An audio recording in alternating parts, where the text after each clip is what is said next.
why it's really important to have a plan and understand what your goals are. In fact, my camel out there is suffering right now with a broken back. So I actually found Pepe when it was only a couple of hours old, and I'm like, oh, this is a funny meme. Oh my god. Yo!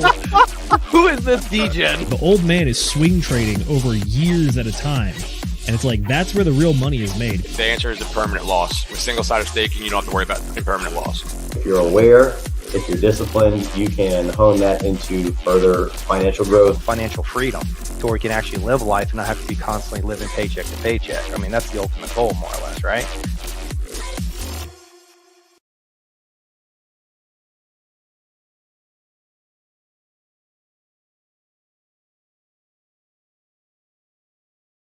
Ladies and gentlemen, boys and girls, crypto degenerates, ducks and squirrels, welcome to this here episode 28 of the Degen Roundtable Book Club. I am Will Stevenson, your host, and oh Jesus Christ, and we're going to be covering Anatomy of the State by Murray Rothbard.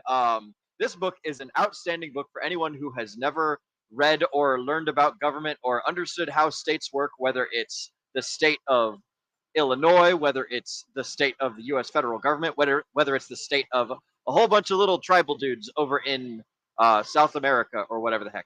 The state is basically just the political power that embodies a group of people. All right. Yeah, that's essentially what the state is. But enough about that. It's time to introduce my fantastic panel for you guys. We're going to be joined today by Mr. McGettit, Mrs. McGettit, Farmer Jay, and my dear brother Sam. Zenith is out attending to business right now, so he will not be with us for this book club, and that's why we're doing this one right now. We will be covering his book, The Law, later on, actually exactly 1 week from today. Next Friday, we'll be covering The Law. So that's what we are doing. For the panel, though, I would like for you guys to introduce yourself. For the folks at home who might be seeing you for the very first time, go ahead and give a brief little description of who you are, what you do in the Degen Roundtable, and or the community or whatever, and what is new and exciting with you. Starting off with my good co-host, Mr. Nate McGettit. What's good, bro? What's up? What's up? Yeah, glad to be here. Yeah, I'm Nate McGettit, the Ascending Man. I have a tendency to go to do things in, like, say, projects, on-chain data. I'm a little bit of everything, to tell you the truth. But yeah, making money, printers, stuff like that. Because I'm a busy guy and I don't like to sit there and try and trade and watch the charts and things like that. So I tend to put stuff away and keep things looping so that way I can make more and more money. But yeah, this was a really cool and interesting book. It was it really hits you right away at the beginning, talking about, self-deletion, because that's technically what we, the government, are. I was like, whoa, okay, so they're really going deep into all this stuff. But yeah, looking forward to this. It's gonna be a great discussion. And yeah, I'll go ahead and pass it on over to Farmer Jay. What is going on over there? What is going on?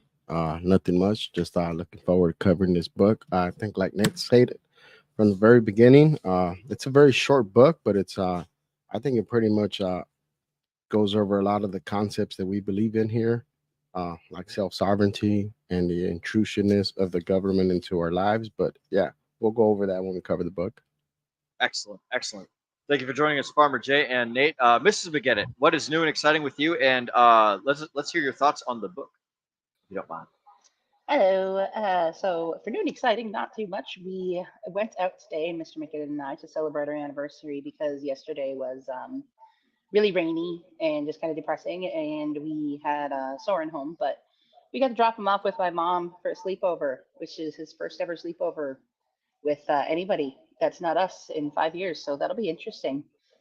So far, he's having a great time, according to her, and hopefully that continues and they have a fun night. As for the book, this one went over my head a little bit, in the sense that it seemed like there was a lot of concepts that went by really quickly to me, and from what I did kind of digest properly, I would say I agreed with him. But I'm really interested to hear what everybody else has to say, because I'm hoping you guys can kind of help break this down a little bit more and make it more able to stick in my brain and to make more sense and to really drive home his points so that I can be sure that I'm understanding everything. Excellent. And happy anniversary to both you and Mr. McGettit, by the way. I know that you guys, you had just mentioned you're celebrating your anniversary. I think that you said in your past stream that this is your guys' 11th anniversary. Am I correct? Yes, you are. Hell yeah. Happy anniversary. Shout out to the two of you guys on your super duper magical anniversary day. Pretty easy to remember, the 4th of July. So that's a very, very cool and smart decision. And you guys get Very fireworks. purposeful. Awesome. Hell yeah. And for my last panelist, I have my dear brother, Sam. Sam, how are you doing, my brother? What's new and exciting with you? And can you give the folks at home a brief description of who you are and what you do? Yes, hello, brother. I am doing well. I am the leader of the cult we call Bungalows for Bachelors.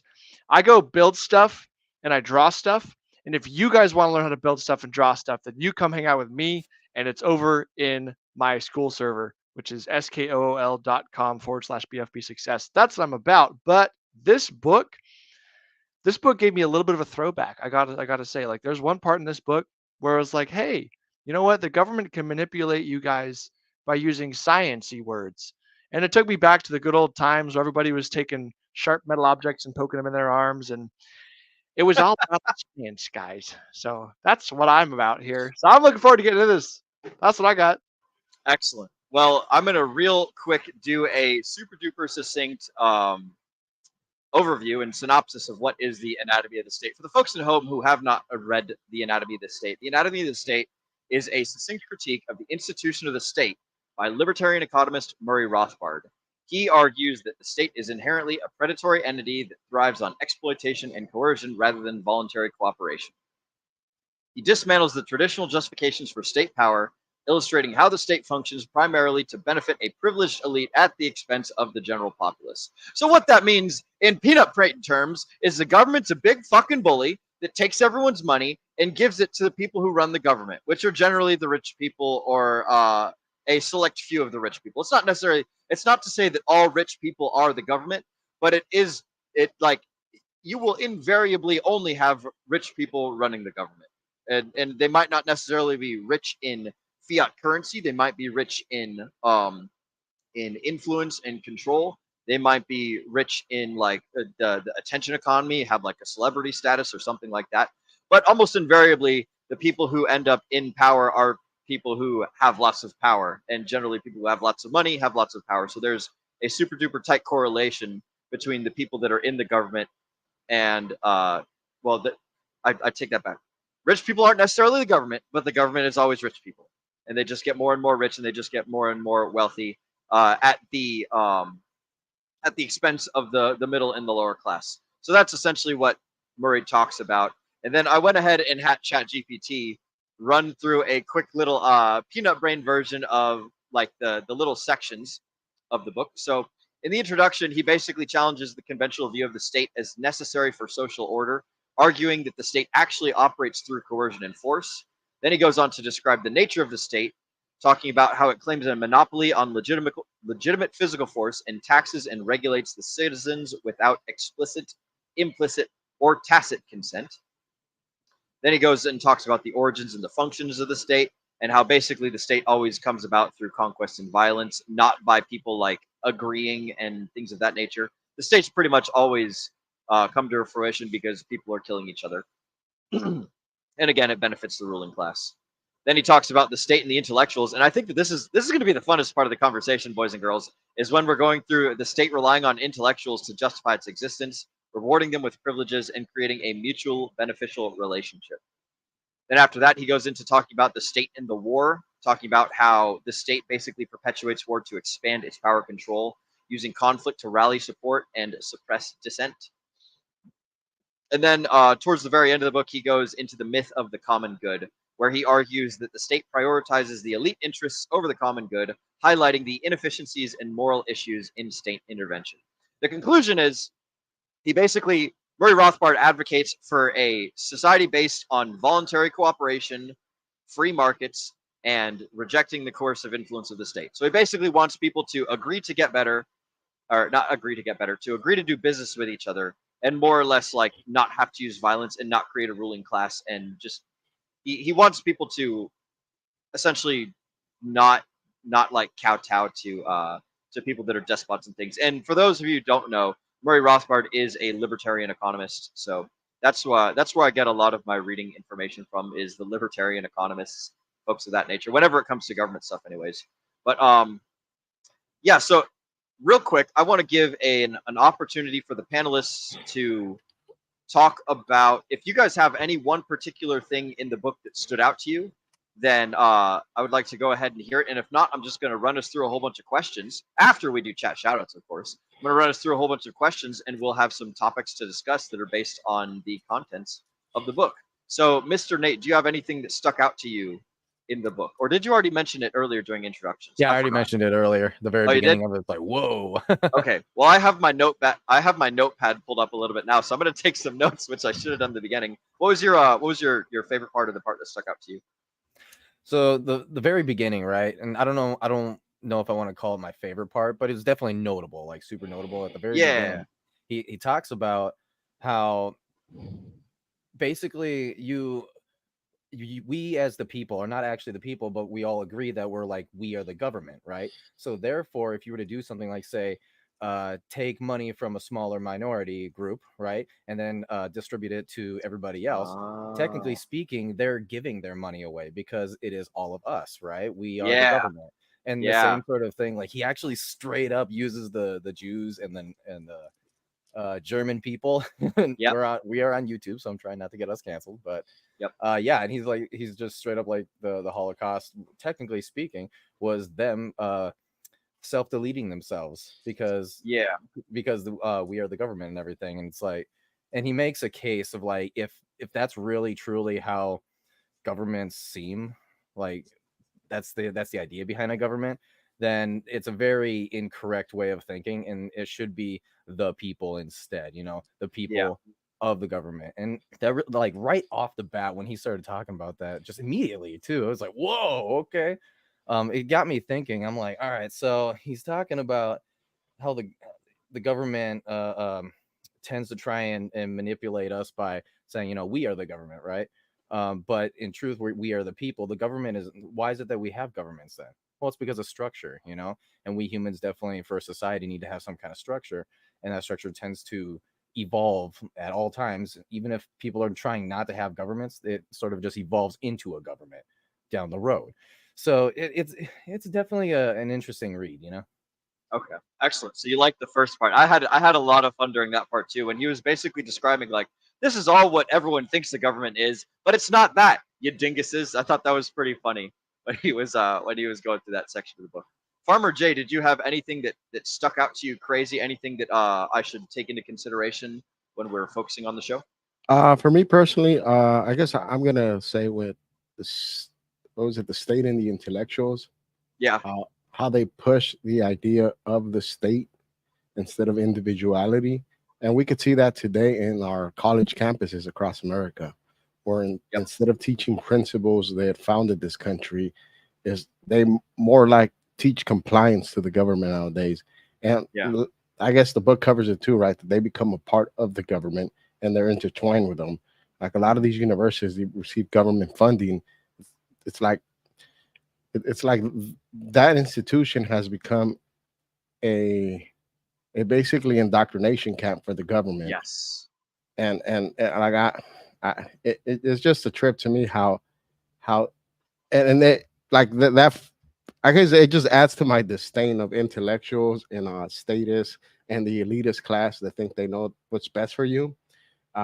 Like I really believe in self-sovereignty and having the ability to make decisions what's best for yourself and your family. Like that should be left up to you. But there's people in this world that believe that they know best for everybody else. And I think that's what these intellectuals have become nowadays, where they believe that they're always right. And like they want to push their ideology on you by force instead of just, if somebody doesn't agree with you, well, you don't have to participate with them.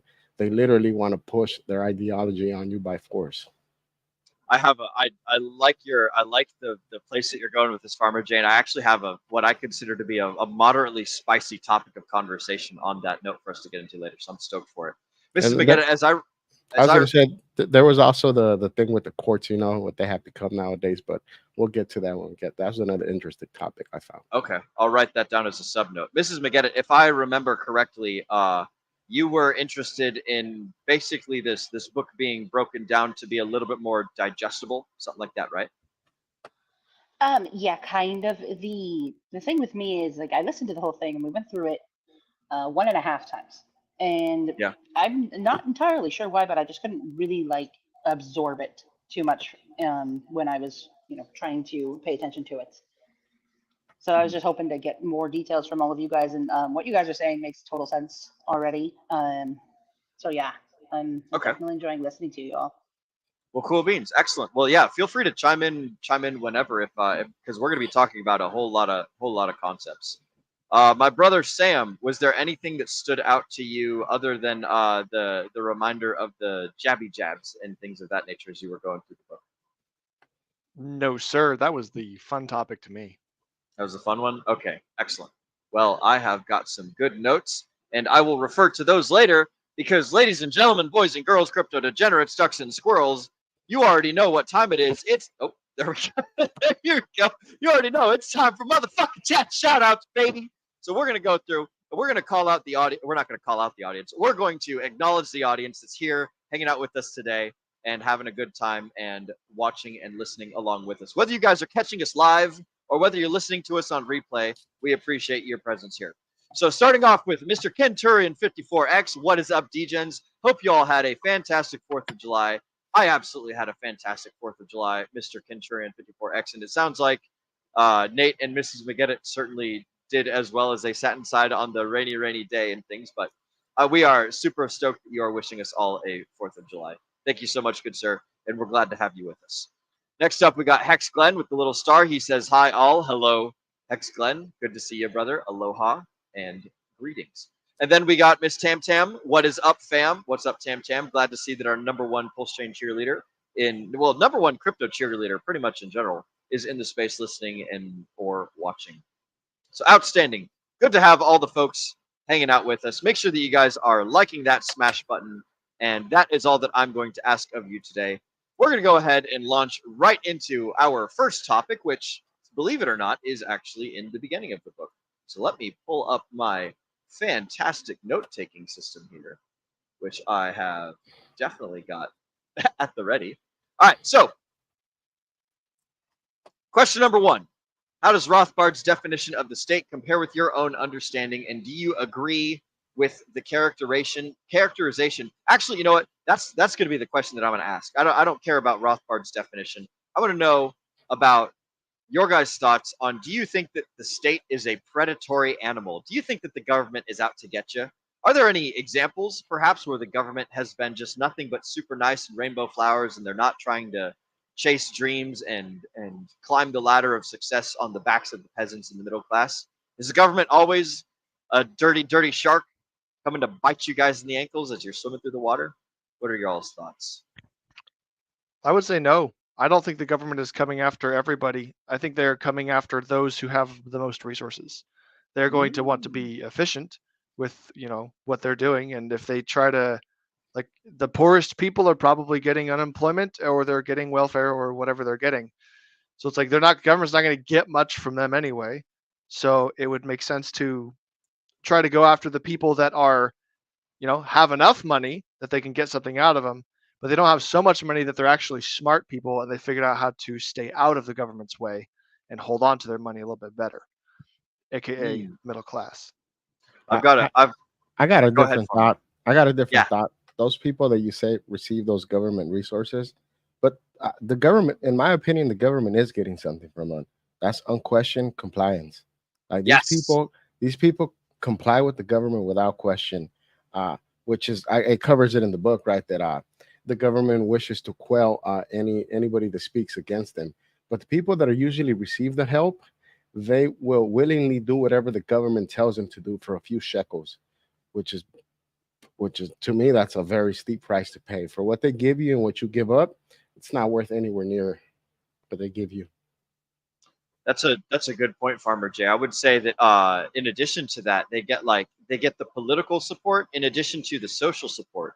Once you get a whole bunch of people and they've convinced themselves in their mind that they rely on the government and the government's like their benefactor or something, then they're going to act favorably and they're going to spread that that message and that understanding to other people who might not be on either side of the fence. People might be like sitting right there on the edge that haven't decided like, oh, I hate the government or oh, I love the government. They're going to be going out and talking to these people, and just by like interacting with them on the day-to-day basis, they might be converting folks over onto the government side or something like that. So I think that the value that the government, like, they extract money out of, like, that's the thing that they want the most from people, right? They want to extract the money. But then second after the money is they want to extract the power. And they get power from like the political, like the political strength of just being able to like tell people to do things and they do it, or like by dangling a carrot, like a really shitty looking carrot in front of some super duper poor and desperate hungry people in order to get them to comply, and then also like to spread the ideology of whatever it is that the government needs. Another thing that he had mentioned early in the book is that the government, like, it needs they need the violence to like force to force compliance in the beginning. Like when the tribe of murdering bandits like takes over another like little village or something, they quell the rebellion with the violence. But then like if they don't convince the people of the village that like, hey, we're the good guys and we're here to make your life better, like, and they don't at the very least get their compliance, or no, excuse me, they're trying to get their influence, but at the very least they need their compliance. So like you have to deal with the people's like sense of uprising and sense of rebellion and sense of like, I want to be in charge of my own stuff. If you don't give them something to look and to distract other than that, and that's like kind of where the intellectual conversation comes in. But I think that's kind of something that the government extracts out of the poor people. It looks like you got something, Farmer. Oh no, I was just listening. Oh, okay. Excellent. But yeah, Sam, you're definitely right that the government wants to take all the rich people's money, and they're definitely I would be willing to bet that they're focusing their efforts on the rich people that don't defend themselves. So like the upper middle class, where they don't quite have enough money to go and like get lawyers or to fly in and expatriate themselves or something of that nature. Nate, it looks like you got something, broski. What's up? Oh, it was just my answer to this is a little more maybe just a little more refined. I think a government is nothing more than a social structure for humans in general who believe in a certain thing, right? So, what is that thing? It could be anything, quite frankly. But humans, when they group together, they tend to first off get some sort of leadership, right? AKA structure. And then from there, they start that leadership and that structure then starts extracting resources and then redistributes the resources amongst everyone else, right? And so you have a few, you have that 1% or the 20%, right? That create all the resources and and getting through inventions and stuff like that, production. And then the government basically takes as much of that as possible and then redistributes it out to the bottom 80%. That's what I think governments are just in general. I think it would be ideal if the government gave a lot of the stuff to the people that needed like help getting themselves pulled up by the bootstraps. But I think I gotta disagree with you, Nate. I think that they keep a lot of the wealth for themselves, and they only distribute like the bare minimum amount necessary to maybe the bare minimum amount is 80%. And that's where the power comes in of like the very top, right? Mm-hmm. So it's like the top 1% in that power structure. Mm-hmm. Goes to figure, right? Okay, I like it. All right. So next up, I was just going to quickly bring up, if you remember when they did the COVID lockdowns, right? They gave everybody, what, 1,000 measly bucks, right? Yeah. Now we know that we can make a lot more than that going to work, right? If you actually want to work, you can actually make way more than that. So what was it? I think there was a couple of stimulus checks, and then the last check was like the lowest amount checks, right? It's like they give you shekels, and then you become more dependent on them, and they give you less and less and less. But now you become so dependent on them that you're willing to take it and comply with whatever they tell you, because at that point you're desperate. Bro, I remember there was a loan program too. Like, not only did they give us our 1,000 shekels or whatever, and then I think the final paycheck was like $400 or some bullshit. Yeah, $600, something like that. Yeah. I mean, there's a lot of stuff people can do with $400. If you'd have taken that $400 and I don't know, bought some cryptocurrencies or bought some Nvidia stock with it at the time, then you probably could have made some you probably could have invested that money and done something with it. But like the point is like the government trying to encourage the people to suck off its teat in order to like basically say like, hey, you need me to survive. You need to now do the things that I want you to do. Right? Like that was definitely a big part of the last 4 years, bro. Oh man. Okay. All right, sweet. So that Damn I think elitist. That's my despise. This book just made me hate the elitists anymore. Like the ones that told you to put a diaper on your face and walk around looking like a dummy. Yep. Like that was The gonna mask stop. on. Yeah, like that is part of that elitist in the state thing, right? Where and anybody that dissented, right? Like anybody on YouTube, you guys remember would get banned, right? Anybody that would say that they had disinformation, anything the Yeah. government didn't agree with on any of the social platforms, right? They got deplatformed and shut down, which is it's crazy to me. Like, damn. Yeah, Dude, had like kind of Tate, power. all of them. What was that, Nate? Yeah, like Trump, Tate, those guys, like literally. Oh, it yeah, wasn't yeah, even yeah. it wasn't even just the socials. It was flat out the payment systems too, like Yeah. Stripe Oh, and yeah. PayPal. They shut everything down. Anyone that like encouraged people to do thing that was other than like, hey, this is extreme measure, or we need you guys all to fall into lockstep real quick here, and just do as we say and don't think about it.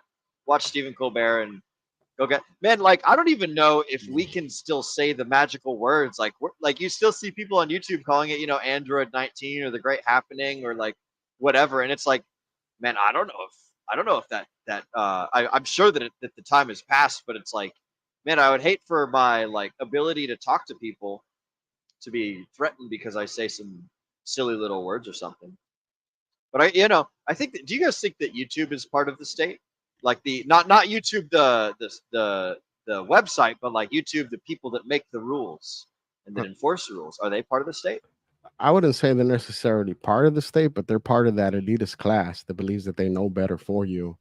And like they're intertwined with the state, but they're not necessarily a part of the state, right? Because they're considered a private company, but they still chose to do what the state asked them to do, right? They weren't required to do it, but they made the decision to go ahead and ban anybody from the platform that didn't conform to what the government had to say. One of the things that he talks about in the book is the difference between social power and political power. Social power being like the power over the things around you. So if you imagine like you're a guy who needs to swing an axe to chop down trees and you get really strong in order to swing the axe and chop down the trees, then you have gained social power. And if you get really strong in order to beat up the people around you, then that's political power, because the political power is the power to influence other people. He sounded when he said that about political power, he sounded so like spiteful. Yeah, man. Yeah. What version did you listen to, Nate? Because I listened to both the Audible and the one on YouTube. And I gotta say, I like the one on YouTube a little bit more than the Audible one. Yeah, I listened to both YouTubes as we were driving from her mom's house. Okay. Yeah, I think that, so when he was talking about like getting political power versus getting social power, they don't necessarily always have to be like separated. Like I use the example of like bodybuilding as a means to gain both social power and political power. And replace the word social with environmental, right? But like power just being the means of like with which you can effectively leverage your ability to get your goals accomplished. I think that when we're describing the elites, or like, Farmer Jay, this is I want to toss this question to you actually. When we're using the word elites to describe the people that are higher up in the political system, is there a difference between the elites who have political power and the elites who have social power? Is that something that you had ever given any thought to? Like people who force other people to do things versus people who have just the ability to change their environment. I mean, social power, as in they're influential. Yeah, so political power being like I force people to do things. Social power is I'm able to change my environment, right? One being like more akin to like maybe slavery, and then the other one just being like salesmanship or influence in like a positive manner. Like I'm thinking like here's an example, like Elon Musk, right? Elon Musk probably has a lot of political power and he probably also has a lot of social power. And I don't see Elon Musk flexing political power very often. Yeah, you know, like if you're a true like powerful person, you shouldn't be flexing your power levels. But like, I want to have a lot of power personally because I'm selfish and I want to get the things that I want done. I want to get those things done. And I figure like at some point there's a line that's crossed where I go from being I'm not an elite person as you had described it earlier into like the hey, I can now force other people to do things that I want because like I have money or I have like, you know, a smooth tongue or I have like economic energy Blackmail. or things like that. Is there a line at some point? Because we're all kind of like chasing towards our goal in life, right? Like we can all agree that we're trying to get the things that we want done, like accomplished, and our means to do that is with power. So like at what point is there a point like do you ever think of like, oh man, I'm starting to become an elite now. I'm starting to become a political person. I'm starting to become a despot or a ruler. Is that something that ever crosses your guys' mind? Being a despot and a ruler, absolutely. Despot despot might not be the right word, but I, you know, I, like I'll be an absolutely tyrannical ruler if I ever come into power. But I think that's the nature of humans, right? Once you once you come into power, it's we can say we have morals and values, but once you start getting power, I think we see in our system, political system, how that gets corrupted, especially in third world countries. You see when people come into power, how easily they are corrupted by bribes and stuff, like or threats of violence by other people that have power. But I personally think that Elon Musk flexes his power in a different way. yeah. Where when you have that much power, political power is very non-consequential to you. Like you fall into another realm. Like a lot of people don't see what Elon Musk is doing, but he seems like he's crushing his competition in the electrical vehicle business by just slashing prices and making his competitors that were already producing cars at a loss, they have to slash their prices. So I don't know if anybody's seen the Man That Built America series, and it shows how these moguls would these millionaires would, and those that in today's terms they would be billionaires, but how they would have these fights with each other, petty fights of power, and they would demonstrate their power to each other in different ways, whether it be the rail lines or the coal industries or the petroleum business. So I believe he has power in a different way. But I don't think that they're both. You said the social. Social power and political power, yeah.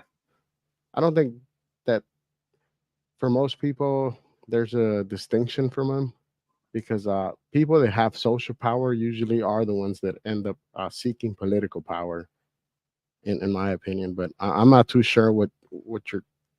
I know you went through the explanation of social power, but I still don't Yeah, fully so believe I think of it grasp. this way. Social power is like production power, right? And Something like as that, yeah. producing something, people like you, right? People want to be around you. So you have that. Ooh. So it's like production influence, right? Versus political power is like forceful influence. Taking it away, right? I think. Yeah, Oh yeah, he used. Damn, Nate, good fucking reminder, bro. I'd forgotten about that section of the book where he talks about like basically production necessitates predation. In order for the government, which is a predatory, like I take things, like I don't create stuff. I think other than like the government of the Middle East, like I think Saudi Arabia, I'm pretty sure that oil funds their government, not taxes or something like that. So like other than that one particular instance, pretty much all governments get their power by taking things away from everyone else, as opposed to like by creating something that's valuable.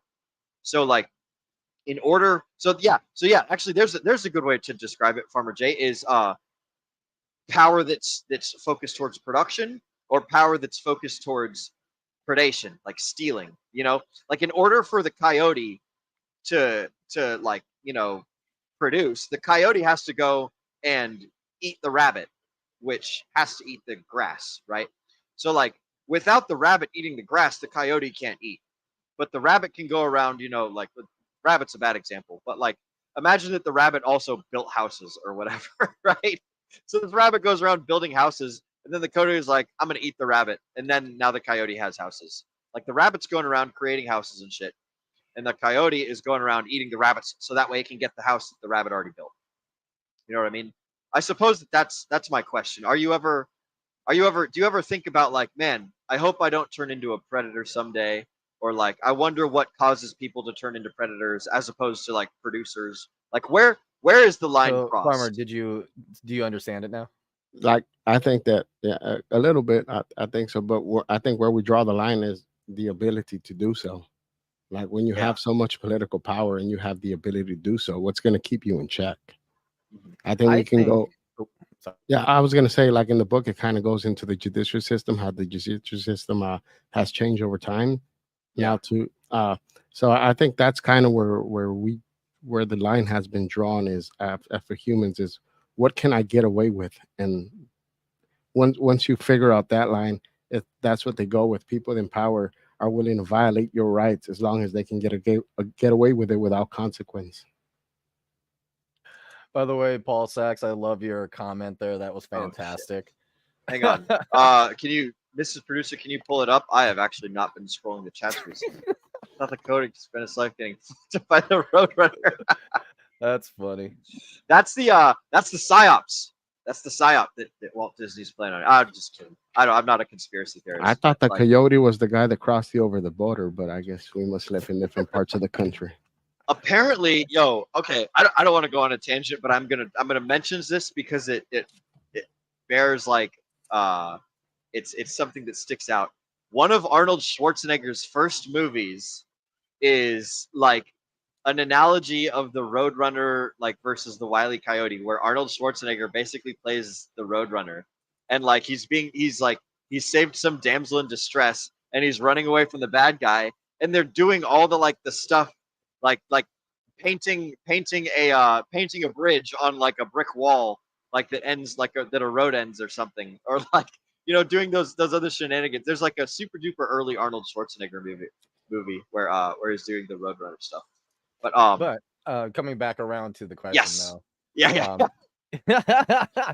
Yeah, for me personally, like, when do you have too much power, right? Like when do you hit that, right?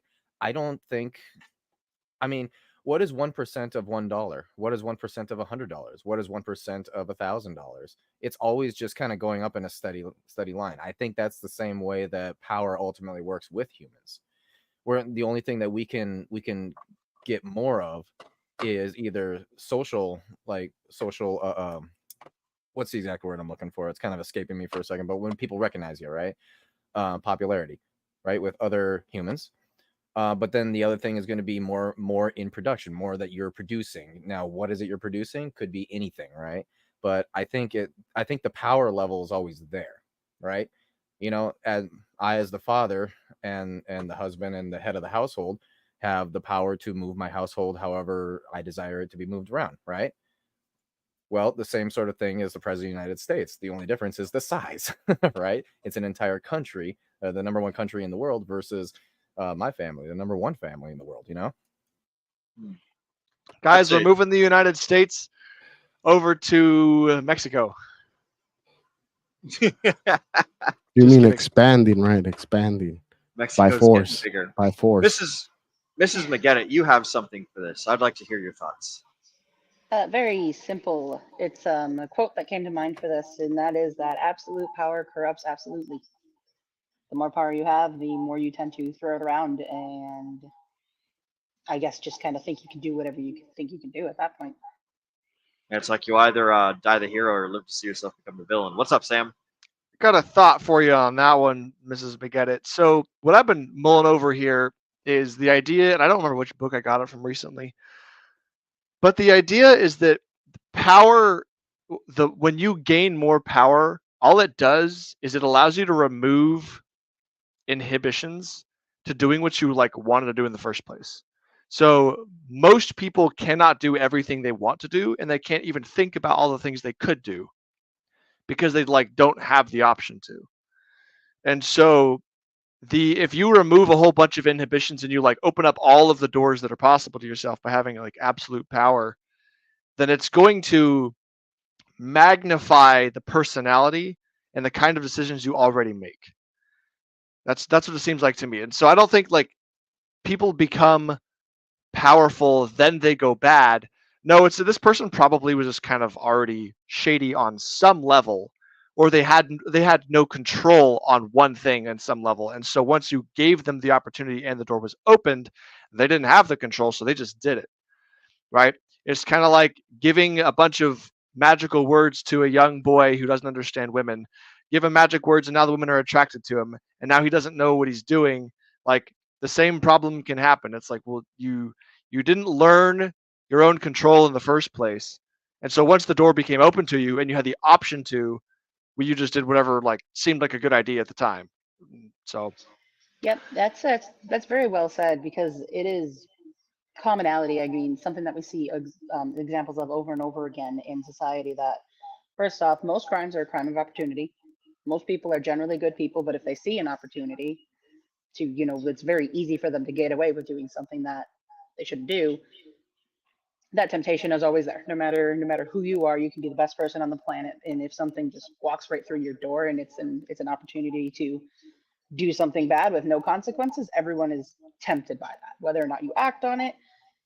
I mean, I guess to me that would depend on how many of these opportunities you're presented with, and I think that's kind of where the saying of absolute power corrupts absolutely, because if you have too much power, you have too many of those opportunities. You have it's just always there, and then it eventually becomes something that's like, well, why not?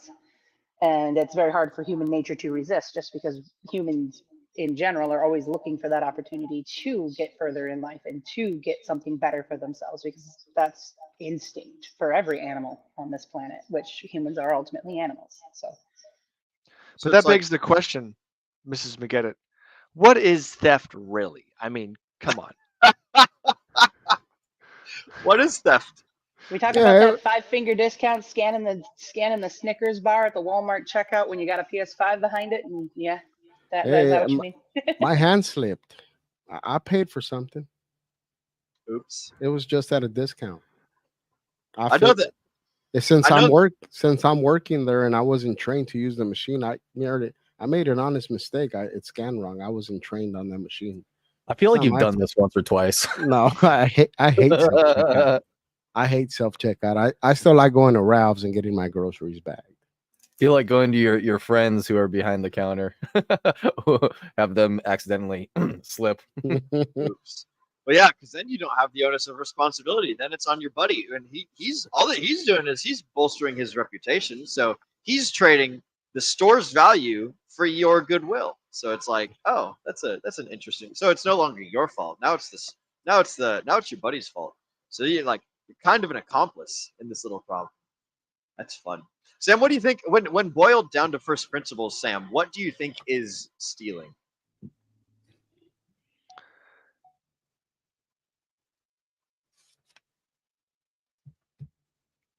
If you think any harder, you might start seeing steam coming out of your head. Well, okay, so when I was making a joke, what is theft? I was implying that, anybody who does something bad, pretty much in most cases, I'd imagine they are they feel justified doing it for whatever reason. If they feel like they need to steal to make money and survive, they're probably just going to do it.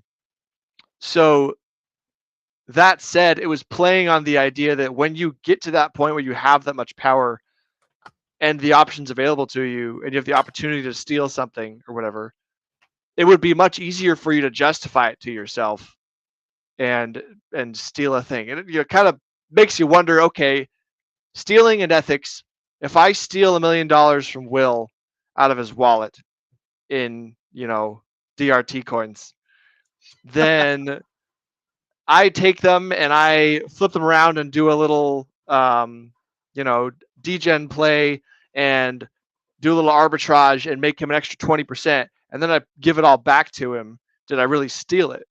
Right? It sounds like, well, Will didn't give me his permission. He did not will this thing to happen with the thing that was his, even though it's not really his. If I've got access to it, it's mine too. #crypto. But you're just temporarily borrowing it. Yeah. Right? And I took the other 80% extra that I made. He can have the 20%, but yeah, that does sound like government minus the part where it gives it back to you. That's called a tax return. Yeah.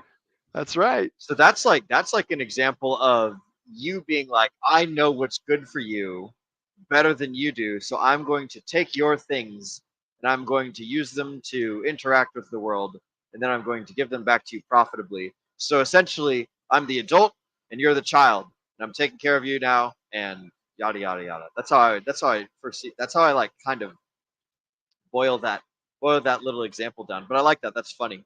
It's I do have a question though, since you brought up the government and taxes. Has anybody ever thought about and considered what exactly the IRS, because I'm sure it's written in the code, I'm sure they have rules they follow. If you don't give your money, let's say you're running a business, you don't pay your estimated taxes, you just pay your taxes due at the end of the year. So let's say, you're going to sort of not follow the law, but you're going to follow the law that you're going to eventually give them the money. All you're doing is delaying the time value of money thing from their end. So there's going to be a fee for that. So has anybody analyzed, well, what's their fee versus what could I have made if I just held on to the money myself and just pay the damn fee? Like if they fee me every year, I don't care. Is there put me in jail? Maybe after 5 years, who knows? Yeah, I would assume they would do that because remember, daddy government doesn't like not having its resources. It needs to illegally extract it from you. Otherwise, they will show up on your doorstep with guns. Nate, real quick, housekeeping. Can you move your mic a little bit closer? I know you can't turn it up, but can you move it a little bit closer? I've noticed I'm having to turn up my headset when you can do a sound check real quick. Yeah, that's better right there then. Okay. Probably. I'll have to hear someone else speak, and then I'll know if I need to turn it up or down. But I will let you know as we go because we do it live. F the government. How? Radio check. Is that better? That's good. All right. I think that we're good on audio. For the folks at home, if there's any issues in audio, make sure you type it in the chat. Otherwise, I'm going to presume that we're good because it sounds good to me. Sam, what did you just say, Sam? The question about taxes and waiting till the end of the year? Yeah, I was wondering, okay, so risk mitigation and IRS and all that stuff. If you know someone who knows lots of IRS rules and they know how to basically play the game of ignorance, it's like, oh, what if you just extrapolated this thing out and you just didn't pay your taxes at all until they find out? But in the meantime, you just got massive gains on gains on gains on gains on your money. And then you pay your taxes and you pay the fees on top of it. And once they find out, right? Okay. Oh, you caught me. Sorry. Here's all the money and all the fees. I think that if you're paying the fees on a yearly basis, you're probably not going to end up in jail. But if you're willfully not paying them for years, then we've seen before that the IRS will put your ass in jail. Well, they'll come after you to get your money once they find out. Yeah, they won't immediately put you in jail. No, it would have to be a while. Yeah, like the example you're using, where I think that person just pays yearly. I don't think the IRS would put you in jail. But if you're willfully not paying for years and hiding stuff, then they probably prosecute you and throw your ass in jail, right? It's funny, right? It's the only creditor in the world that will put you in jail for not paying them. I will also say, let's take a look at John McAfee, and let's take a look at Bitcoin Jesus and what the government cooked up to get those two gentlemen on taxes. They threw McAfee in jail, and he died. Schwacked. #schwacked. Big shout out to John McAfee. Super cool guy. Listen to his interviews. That dude's a fucking genius, man. He's gone on some kick-ass shows. I fucking love John McAfee. But if the government wants your money, they'll find a tax reason to come and get it or something like that. If you made your money and you left and you're doing, whatever the heck. I can't remember who the Bitcoin Jesus guy's actual what his actual real life name is, but I know that he was being chased after by the IRS for a long time from some several years back stuff that he did with trading Bitcoin before it was ever even relevant or anything. When the government said it was crap, when the government said that Bitcoin was a worthless piece of crap, hey, but if you made money on it and you didn't give us a cut, we're going to throw your ass in the clink. Exactly. And that's the part where it's hey, they have the monopoly on violence. So it's what are you going to do? To answer your question, though, Sam, a little bit directly. Shit. Okay, never mind. I just opened a new tab. I thought that I closed the tab.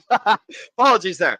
I thought I have asked my employer to reduce my tax withholding to 0, and they were like, we can't do that.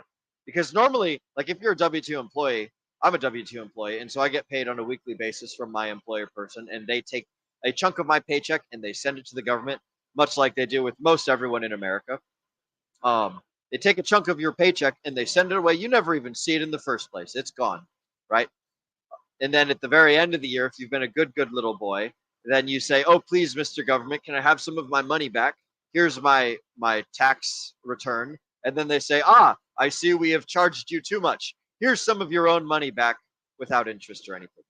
In an ideal world, what you should realistically be doing is talking to your employer and fudging those numbers to where you're paying only the bare minimum and you don't get a return at the end of the year, because then you can use that money to go and do better things like you were describing earlier, Sam. But Yeah, basically net zeroing that out, right? That you yeah, just net pay zeroing exact. is the ideal scenario, but I have pursued trying to have my employer not pay any, You can go not exempt. submit any money. Yeah, you can go Yeah, exempt. It's called going exempt. yeah. Well, the one that I was working for, that didn't allow it, and I was like, "Oh, fiddlesticks." So this is something I might have to pursue with your No, help here in they the do future. allow, like, it's right on the, what is it, that form, the W-6 you fill out, or W-4? W-4 when you get hired. Yeah. Yeah, you can go exempt on that. There's Huh. actually instructions on the sheet that tells you what you need to write in to go exempt. Because I Well, know, sure. like, a lot of guys in the trade, when they work those OT jobs, they like to go exempt. I don't recommend it, because then you're gonna end up a boatload of money to the IRS. And the IRS is gonna get their money. Yep, this is true. One of those big things about working overtime is that those extra hours sometimes have a tendency to bump you up into the next tax bracket. So you're literally like slaving your day away just to pay more money in taxes at the end of the day. Sam, Yeah, it sounds like you had it's something always there. nice to see almost half your paycheck going to the government. Yeah. Yeah, I was gonna say that the IRS not only wants their money, but there are a lot of methods by which they make sure they get it as soon as possible. And they care more at scale. So like the bigger of an employer you are, the more frequently you're gonna end up paying. But in most cases, most businesses are going to be paying. I honestly haven't had an employee in a minute, so I don't remember, but it's monthly or weekly, whenever you're remitting your taxes, collecting of the employees and submitting it for them. Yeah. So if you do the exempt thing, I really don't know what actually happens, because the employer is the one who's responsible for paying your taxes. They literally have the account to pay your taxes. So I it's beyond my tax expertise, because you're not making like an estimated tax payment as a 1099, because it was wages. So it's, yeah, like, it sounds messy. Yeah, when you end up doing your taxes, like, it just, when you get your W-2 forms, it just shows that you paid nothing into the federal state government, and now you end up with a big bill. Ask me how I know. How do you Oh, know? so it worked all the way till the end, and then you got the whole year. Yeah, like, you can go exempt the full year if you want to, and they won't take any federal taxes from. But when you do your taxes, and you put it in the software and it does the calculation, it shows you how much you owe the feds, Mm-hmm. which is depending on how much you're working, can be significant, and it could be something you did not notice because they were taking it in smaller chunks. But when you've been working a lot and you haven't paid anything, you get a big bill at the end of the year. So you better try to find deductions or whatever you can do. Yeah. Adopt some children somewhere. You have to plan for it. Yeah, I like it. So yeah, that, because I've seen plenty of people do that. Like, they go exempt for a long time, and then at the end of the year, or at the beginning of the year, when they get all their forms and stuff and they do their taxes, they have a pretty big federal income tax bill. I'm going to do a quick little transition. I noticed that our good friend Kenturian54X has just posted in the chats an idea, a DRT episode on how to beat the IRS would be fire. Well, fortunately for you, Mr. Kenturian54X, my mother was on stream. We covered both my mother's book, How to Avoid Trouble with the IRS, and we interviewed my mother on this channel. I believe that it was back in November or October, sometime around that time frame. So if you scroll back up through the DGen Roundtable Live, you'll eventually see one that says "How to Avoid Trouble with the IRS" with Christine Stevenson. And that's when we both interviewed my mother and we covered her book. So there's 2 episodes from the DGen Roundtable that covers IRS troubles and how to avoid them, and some general concepts for mostly self-employed business owners and things of that nature, and indie contractor gig workers and things like that. But yeah, we covered a lot of that stuff in the past, and I would be happy to drop you a link at some point. But I gotta not be basically running a show where my mind's all over the place. And speaking of my mind being all over the place, and since we're already shouting the chats out a little bit, we're gonna do a little bit more of that fantastic, fancy, fun, and free chat fucking shoutouts, baby. So, Mrs. Producer, if you would be so kind as to pull up the first starred chat from our good friend Paul Sachs. I thought the coyote spent its life getting fucked up by the Roadrunner. Damn, Looney Tunes documentary was way off. Nope, that's basically what happens. Is the coyote gets fucked up by the Roadrunner. I think this was back in reference to me talking about the coyote eating the rabbit. You know, coyotes will eat lots of things, and Roadrunners will fuck up coyotes. Maybe it's this giant game of rock paper scissors where coyote beats rabbit, rabbit beats Roadrunner, and Roadrunner beats coyote, or something along those lines. Somebody should start up a new little rock paper scissors game. Next up, we've got Moon-Pilled Rational Optics shouting out the chats. What's up, D-Gens? It's good to see you too, Mr. Moon-Pilled Rational Optics. Always glad to have you chilling in the chats and hanging out, having a good time. Oh man. So yes, that's man, we took quite a turn away from the state topics into the taxes topics. And before we leave this topic, I want to say that Tom Wheelwright and oh shoot, there was another one that Robert Kiyosaki talks about that I can't remember, but I know that Tom Wheelwright, he is a big tax law aficionado that can help you guys understand how to better do your taxes, so that way you can keep the majority of your money and not send it off to a predatory government, so that way they can eat all the rabbits. And don't be a W-2 employee is the best way. That's the first and foremost thing, is finding a way to break out of the employee mindset and things. You need to become an asset owner. Oh, excuse me. Whoa. You need to become an asset owner. Yep, a crypto buyer or a business owner, because the biggest way that you pay taxes is sales tax and income tax. Income tax beats the rest of those things. So I think we went into the rant about the IRS because I think that's what most of us despise of the government, is the stealing of our money. Yeah, that's basically it, man. The government can't exist. Like, so one, they steal the money that you earn, and 2, they print the money that they don't steal. But the thing is, they can't live without our money because they just print money. Oh yeah, absolutely. I don't disagree with you at all. They print the money, and that steals the value. I think it's intentionally done to keep the working class down. Yep. Keep you working like long term. Like they want you to be a slave. And like that's all we are. We're wage slaves for the most part, right? Until you can earn enough to buy your way out of it, right? Yep. Like if you're a wage slave, you got to work and stuff, and you're able to work your way out of it. Same thing with having a small business. You're constantly working, and you're trying to get out of that rut, right? But at some point through hard work, you hope that you're able to escape that, right? But I guess time will tell. Wouldn't it be a lot easier? Wouldn't it be better for a government to run kind of like a business, where it produces using the resources that the land mass has, right? And then with the items that they produce, then you export them, and then that right there is the revenue of your country, right? Unfortunately, the people that seek these positions in governments and are put in these places are just some of the most inept dumbasses. Like, yeah, they would not survive in any other industry but government. For some reason, these people are just drawn to government. The people that are absolutely the worst at doing anything, they always end up in these positions of power, trying to tell you how to live life or how to do things that they've never done or could never accomplish in their life. Yeah, absolutely.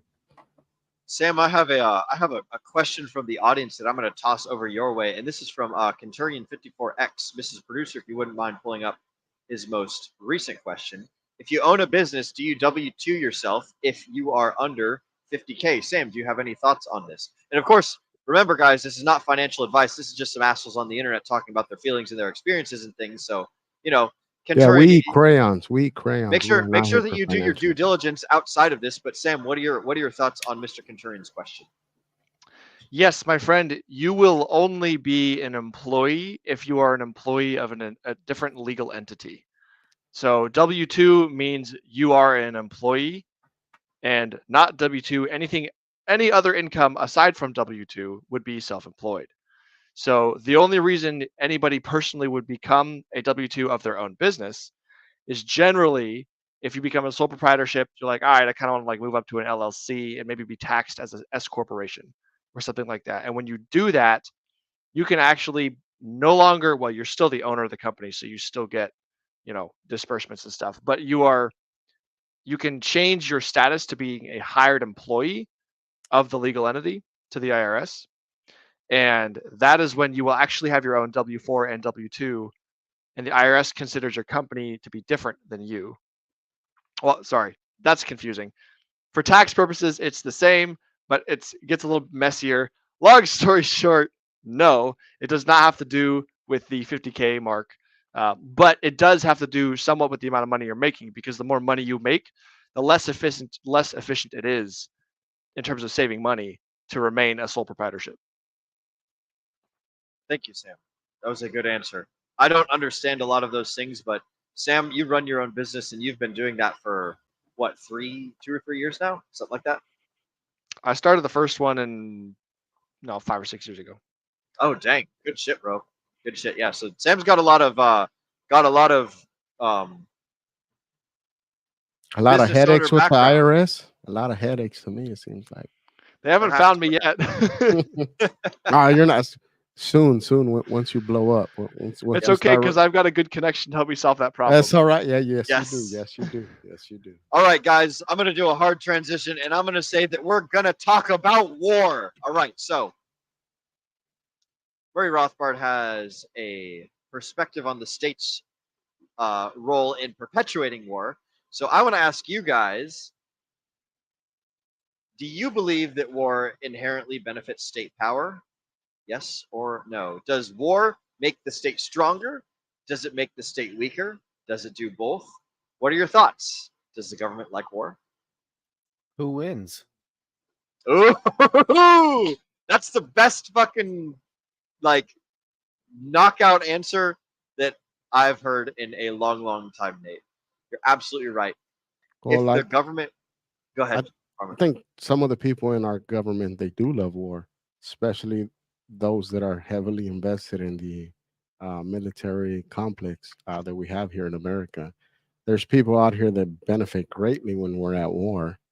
But the state does, like, if you're the victor in the war, then you actually benefit. And I mean, we can have exceptions, right? Like if you look at World War II, all of Europe, even though they were victors, right, the countries were absolutely decimated.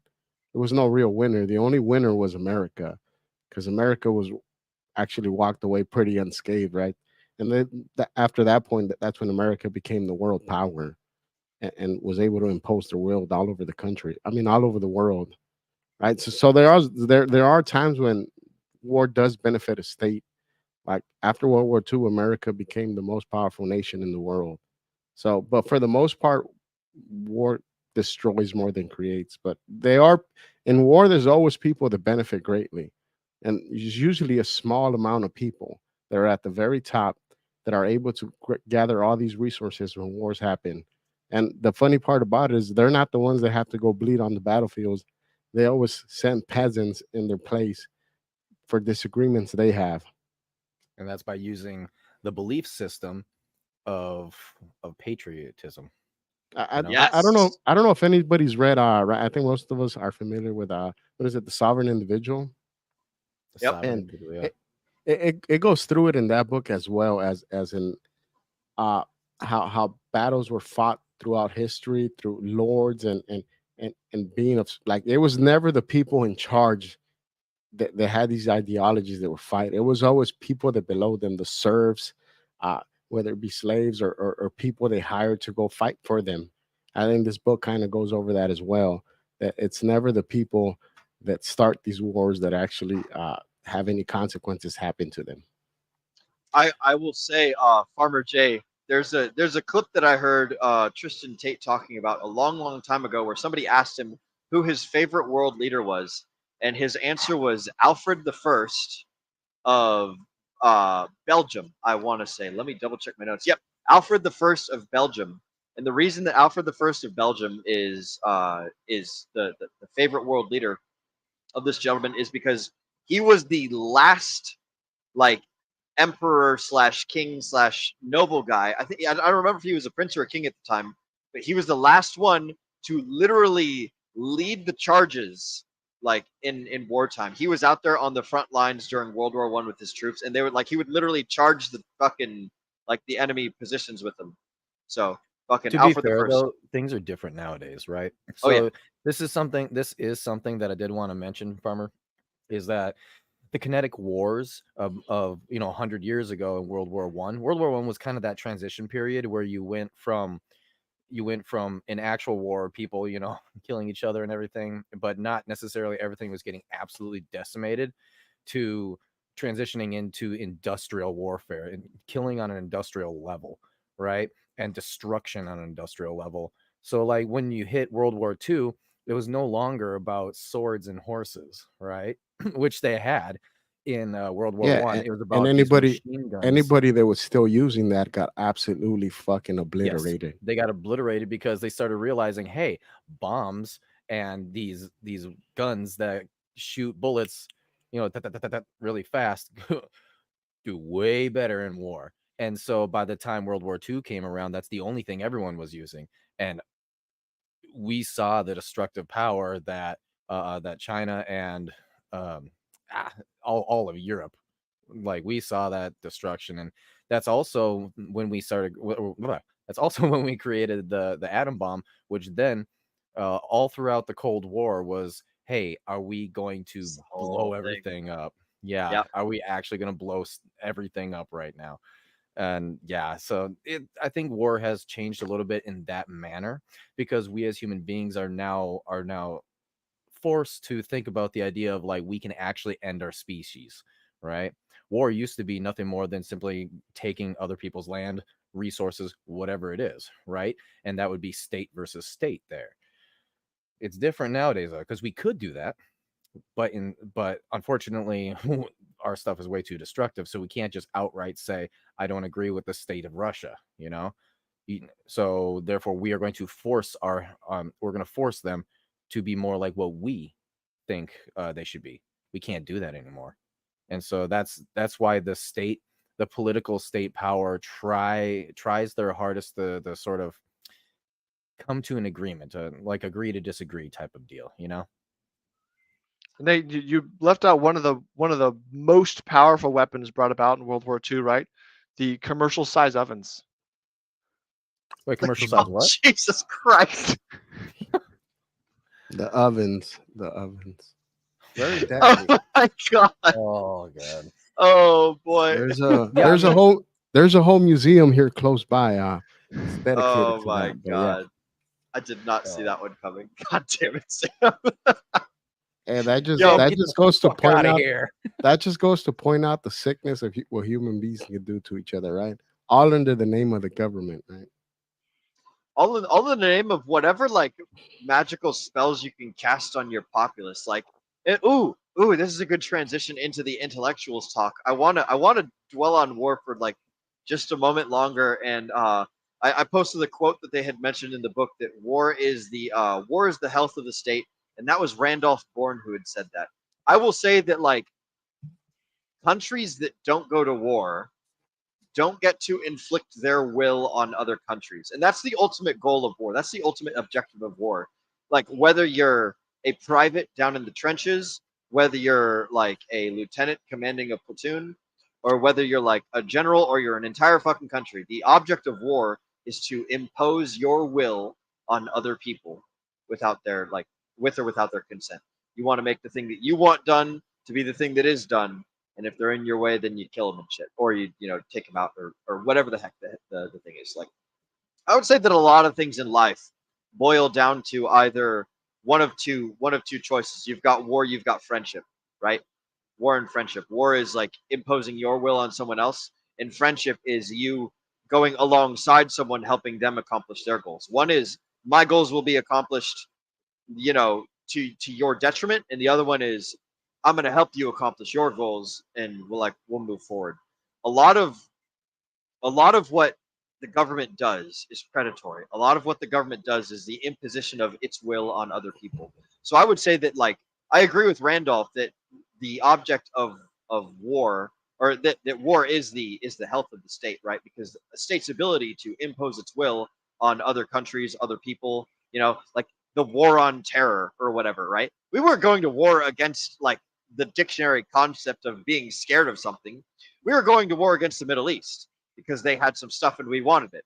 And we just called it terror so that way we could use this intellectual ability to influence people and to change their minds, to be like, oh, we're going to go get people who are like, they hate you. So we're going to go get them and we'll show them, right? Nah, it's they've got something, we want it, so we're going to go get it. And then our ability to call it war and whatnot. If you guys have any final thoughts on war, then speak now or forever hold your peace. Otherwise, I'm going to launch into the intellectual topic of discussion. So going once, going twice, thumbs up, thumbs down. World War III incoming. World War III incoming. I'm glad I am out of the draft range. What you got, Miss McGinnis? I wanted to say that when I read that quote, I actually thought of something completely different. I went okay. Kind of totally radical opposite, and to me, it made me think of the idea that war is more or less a convenient way to keep people distracted. So for me, it went into like an internal kind of thought process there, as to like what war means for the people who are living in that country that are going to war. And I think in that way, it does benefit the state's power, because it keeps the people focused on this war rather than what's actually going on within our own borders, rather than what our own government is doing to its own people. And yeah, that's where my mind went with that. I went the complete opposite direction from the rest of you, I guess. I could see it as a health bar. Think about it this way, right? So how close, kind of like one of those health bar type things, like how close is a country or a state to having their people revolt against them? Well, if you go to war, what are the people? Are the people mad? Is it Vietnam, or is it mad World at War other II? guy? Yeah, or World War II. In World War II, that was the highest amount of patriotism that you would ever seen in history. Everybody was do your part, whereas Vietnam was like, fuck off. No. Yep. Yeah. Oh no, communism. Who cares what they're doing in their other soil? That's their business. I just have one quick question. What's a bigger threat to you? The people that live halfway across the world, or your own government that's fully armed and surveilling you and listening to you at all times? I am not. I am no harm to anybody. Birds aren't real. Birds aren't And real. birds They're are not going real. drones. No, I wish to be left alone. That's exactly what I'm getting at, Farmer. Is it's, to me, the idea, at least especially recently, from what I've very limited knowledge and experience with war. It feels like a lot of it is more of a distraction to keep the people inside of the borders focused outwards, instead of internalizing all of our problems and looking at our own, leaders and being, questioning them, and then therefore eventually coming around to revolutionary war within ourselves. They're just trying to keep us from doing all that stuff. Yeah, which I think leads into the intellectual conversation we're wanting to have with the intellectuals. Actually do a pretty good job of people that have opposing views here in this country. We just, instead of taking action, all we do is sit and bitch and bicker at each other, instead of actually pointing at the people that are actually the ones screwing us over, which are the people at the very top. Like the people at the top, like, even though they disagree on TV, they all go to lunch together after and dinners, and they're all in the same social circles. They might disagree for the cameras and stuff, but that's not really how they see each other. Like they're just one big collective of people that are in charge, and they have people that vote for them, and they all have their individual groups, so they all seem to cater to them in public, but in private, all these people get along and they all shake hands and they all kiss each other's asses, in my opinion. Yeah, bro. C-SPAN, that channel that covers the government. It's just Sam. C-SPAN, the channel branding. that covers the government. They're just another reality TV show, man. Like, oh, look at that, Nancy Pelosi's getting angry at Chuck Schumer, or oh, look at that, AOC is yelling at Tulsi Gabbard, or whatever the heck. It's all just more drama and indignance. It's all designed to tell a story. It's all designed to influence people. It's all designed as part of like the intellectual class. Now, I will say, I went a little bit of a different route in the intellectuals thing. So one of the things that Murray Rothbard talks about specifically regarding the intellectuals is that he says that the state relies on the intellectuals to justify the state's existence and actions, and the intellectuals in turn then get special privileges and support from the state, creating this like symbiotic parasitic relationship thing where the state needs the intellectuals in order to like hypnotize the masses. Like it used to be just raw intelligence. It used to just be good information. It used to be the universities and the schools and the corporate press, or well, the intellectual side of the corporate press. Nowadays, and this is my theory here, is the intellectual, like what Murray uses in his description of this book, which I believe was written in the 1980s, back when like the universities like meant a whole lot more than they do now. But I think you could replace the word intellectuals with influencers, whether they're the Young Turks, whether it's Tim Pool, whether it's Fox News, CNN, whether when it's somebody who influence the masses, who has a voice and can talk to the most people and get them to do the thing and agree with the state or not agree with the state. And it's not even necessarily like what they're saying, it's the things that they show you, right? Like CNN doesn't like they report on a lot of stories and they are biased, but they don't like outwardly say they're biases. They just report on things. They tell you factual things, but they carefully pick and choose the things that they report on in order to elicit a certain emotion and a certain reaction out of people, right?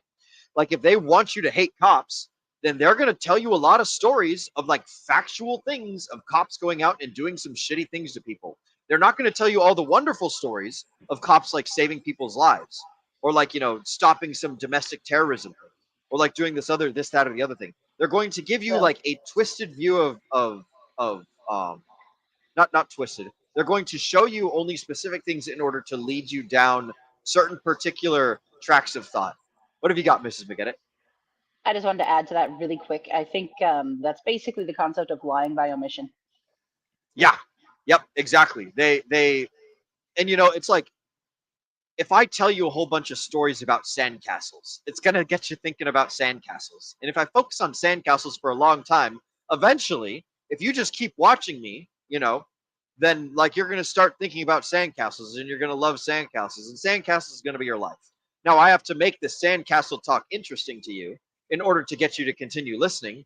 So like maybe I show you like images of kids kicking over other people's sandcastles, or occasionally I'll show you like, wow, look at this kick-ass, awesome, super huge sandcastle that somebody made. But if I just I have another Pope, example yeah. of that. Like in Southern California, right? We have a lot of wildfires. Yeah. It would always be on TV, right? And I would always be watching it on the news. Like that's how they would play. But I stopped watching the news like 4 or 5 years ago, like network TV. And I'm like, what the hell do I care about the wildfires? They're nowhere near me. Yeah. But that's how they would play, and that's how you think about, right? I don't care about the wildfires. I live in the city, not near the brush. So to me, it doesn't affect me at all. The only effect it does is whenever it burns really hard, there's the air quality problem. But other than that, I'm not worried about a rolling fire coming to where I live. But like it's another example, like you said, if you talk about, all they do is talk about wildfires about 12 hours a day. So that's all you're thinking about. But I don't care. I didn't care until they kind of just they kept driving that into my brain, right? And that's how I would think about. But once I stopped watching the news, I know there's wildfires, but I don't care anymore. They're not. It doesn't affect you. Not, yeah. Well, what does that have to do with the price of tea in China? Exactly. Yeah, it's like it doesn't. It makes no affect difference. Me. Yeah, bro. You've only got like 30,000 days of life, and you can only think for 24 hours each one of those days. Realistically, you can't think a whole lot while you're sleeping. So let's cut a third off of that, right? Yeah. So it's like the more time you spend thinking about shit that doesn't make a difference in your life, the more of like your time you're burning through, and your thought power, your energies, your literal calories, right? Your taking resources and you're throwing them down the drain on a thing that's not going to make a difference in your life.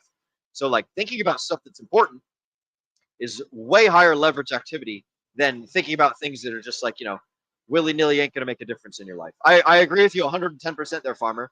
When I started my cryptocurrency journey, I basically stopped listening to the news. I started crypto because like one of my news guys was talking about it, and news was just the thing that I listened to back in the day.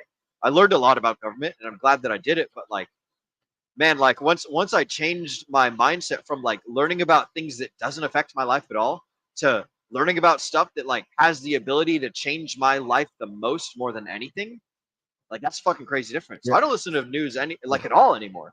The only news that I get is from my boss's radio when he tells me like the things that are playing on the radio in his truck as he's telling us what to do next up in the tower. What you got, bro? Speaking of things that actually matter when it comes to the government, like local elections matter way more than a national election. Yet people pay less attention to their local elections than anything else. Like who runs your school boards, who runs your city council, and it's usually these horrible people, but people just don't care. So all you need is a minority of people to get these people in, and they have way more effect on your life than anything else does. Like locally, your elections matter more, but people don't care. Like that's not something that's really pushed a lot. We always look at things in the national level. Is Trump going to win? Is Biden going to win? Instead of looking locally to where we live. That's one of the things I love the most about New Hampshire, bro. Whenever I go up there and visit, like everyone's super duper focused on the local area, and like nobody gives a shit about the federal news.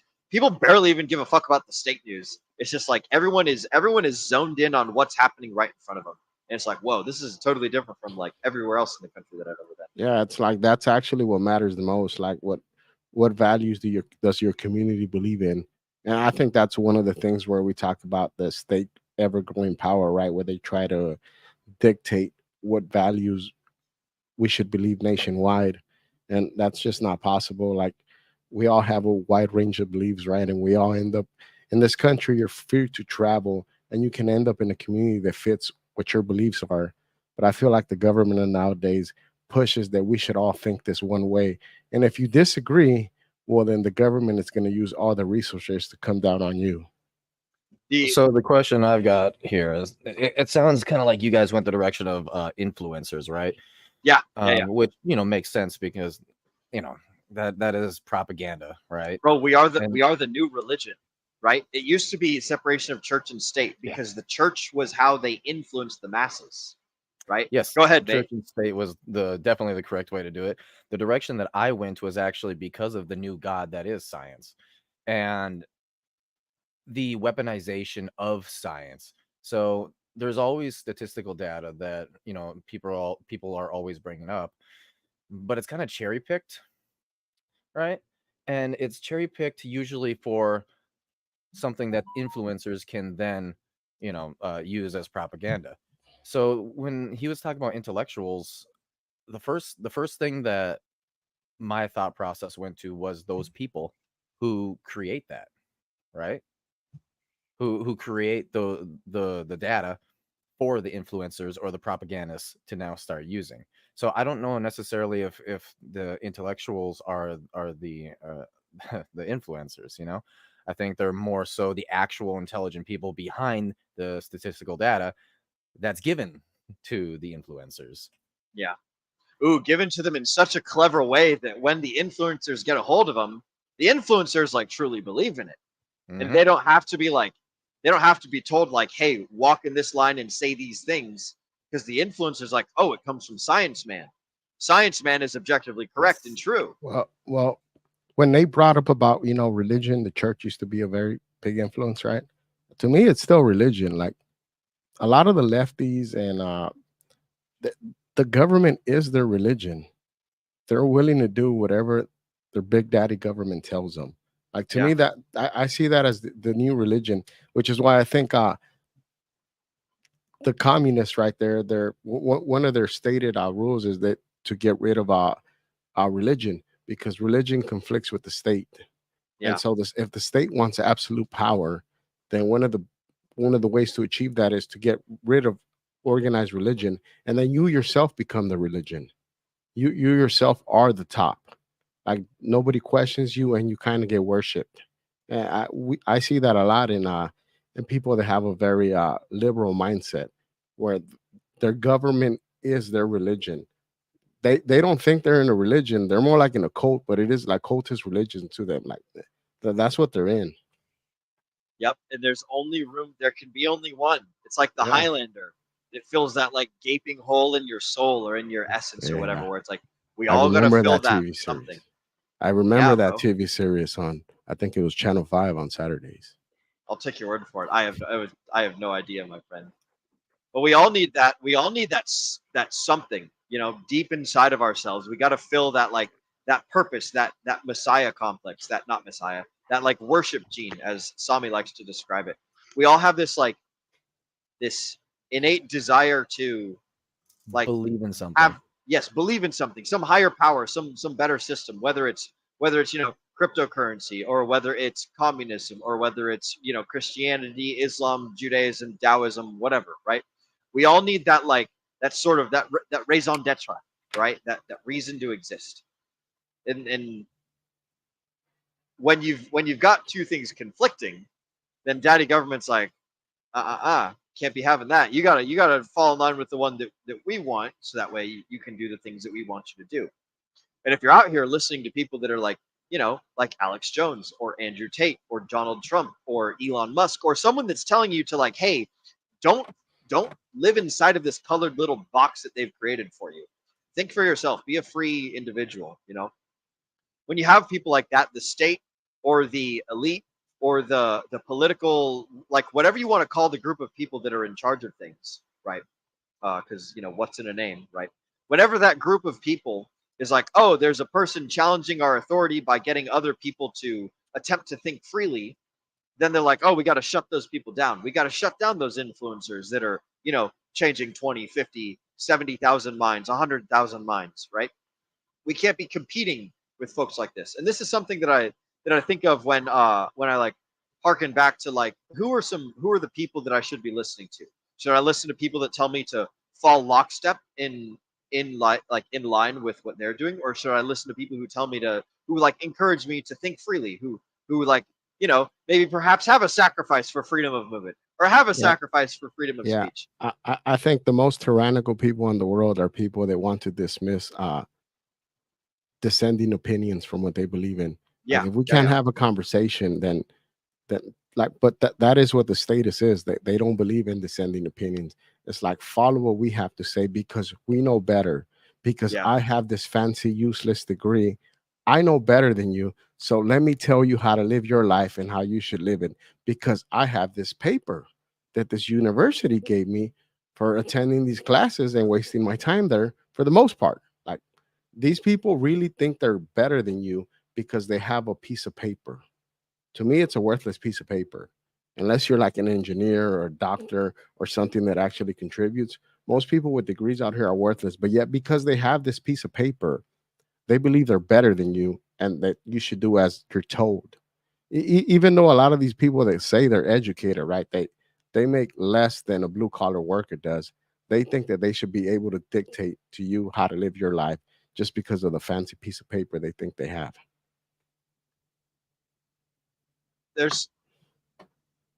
I think it goes beyond the piece of paper, though. I think that the piece of paper is just like, it's the physical tokenized like symbol of like, hey, I'm part of the group of cool people that knows better than you, right? Like you take that piece of paper away, they'll still act like an aloof idiot, That's what you're driving at, Farmer? Is like they've got this like this idea of supremacy because they did some like, and to me, like I find those people as repulsive. Like I find them as garbage human beings. People that think that because they have that piece of paper, that degree, that status, that it makes them better than other people. Yet these are the same people that want you to forgive their loans for going to school because they can't pay them off. But they're supposed to be better than you. I'm like, you can't even figure out how to pay off the loans you took out. Yet I'm supposed to take advice from you? No. just like in COVID, some of these healthcare experts, right? Like that in LA County, we had the Skeletor looking bitch that was the head of the LA County Health. I'm like, I'm not listening to you. You look like you're about to die. You're the exact opposite of health. And you look at a lot with these health directors across the country. They're fat, obese, sickly looking, and I'm supposed to take advice from you? Hell no. Yeah, I'm gonna take advice from a boxer or like a guy who Like, does a lot of jujitsu yeah, or like if I something. want to know about lifting weights, I'm gonna listen to Arnold Yep. Schwarzenegger. Like you listen to people that are actually experts in the field, but some people think they're experts in the field just because they have a piece of paper, and you're Yep. not. You're absolutely right. What you got, Sam? You're Yeah, I was muted. muted. Yeah. All I I'll know is back you up, farmer. I'm getting a camel. Fast Abdul is selling us all camels. We're getting camels, gentlemen. Fast Abdul believes in camels. He's willing to sell us camels. We can escape the government in the middle of the desert. Shout out to our good friend Fast Abdul and his camel clan. I still have no idea what it is, but it's a cool little meme culture, so I'm all about it. I have a question for you. Oh, go ahead, Miss Forget It. Oh, very quick. Sorry. I just want to say it would be a very slow escape on camels, farmer. I'm not sure if I would be down for that one. They're never Camels going are to find big. us. Camels Yeah, are very big, and they move quickly when they want to. They won't run find kind us. of funny. They'll run out of gas before they can get to us. All right, guys. Transition time. Or well, actually, it's not really a transition, but I'm going to reel us back into the topic of conversation on the intellectuals and things. So one of the things that I typed up into the Degen Roundtable Book Club is like I was thinking of like there's influencers that are given like the hominis dominus, like these are the guys that the state trusts, right? Well, I'll use CNN as an example, right? CNN was the puppet arm of the government for a good long time, or at least of the like the ruling elites, the swamp, the Washington, whatever you want to call that terrible place. Something to think about. There's a level of information that the state wants people to have. I would say that the state probably does not want people to have information regarding financial sovereignty, physical fitness, and personal betterment and stuff. I think the state wants people to have information of like, oh, suck on the state's teeth, and rely on the government for your every want and need, and daddy government will take care of you. So I got to thinking like, here we are in the Degen Roundtable. A big thing that we promote is basically all the stuff that's antithetical to government. So I wonder like right now we're a small fish in a big ocean, right? We've got a nice cool ass family. Like it hasn't scaled up to the point where we've got hundreds of thousands of people or whatever. But like, kind of extrapolated outwards past us. Like, do you guys think that at some point cryptocurrency channels or channels of similar nature to ours, you can call like red pill manosphere stuff like Fresh and Fit, or like dollar cost crypto and Miguel, or like crypto banter with Ran, or like other shows like that? Do you think that shows will start getting silenced or oppressed or negative activity formulated our way from government agencies?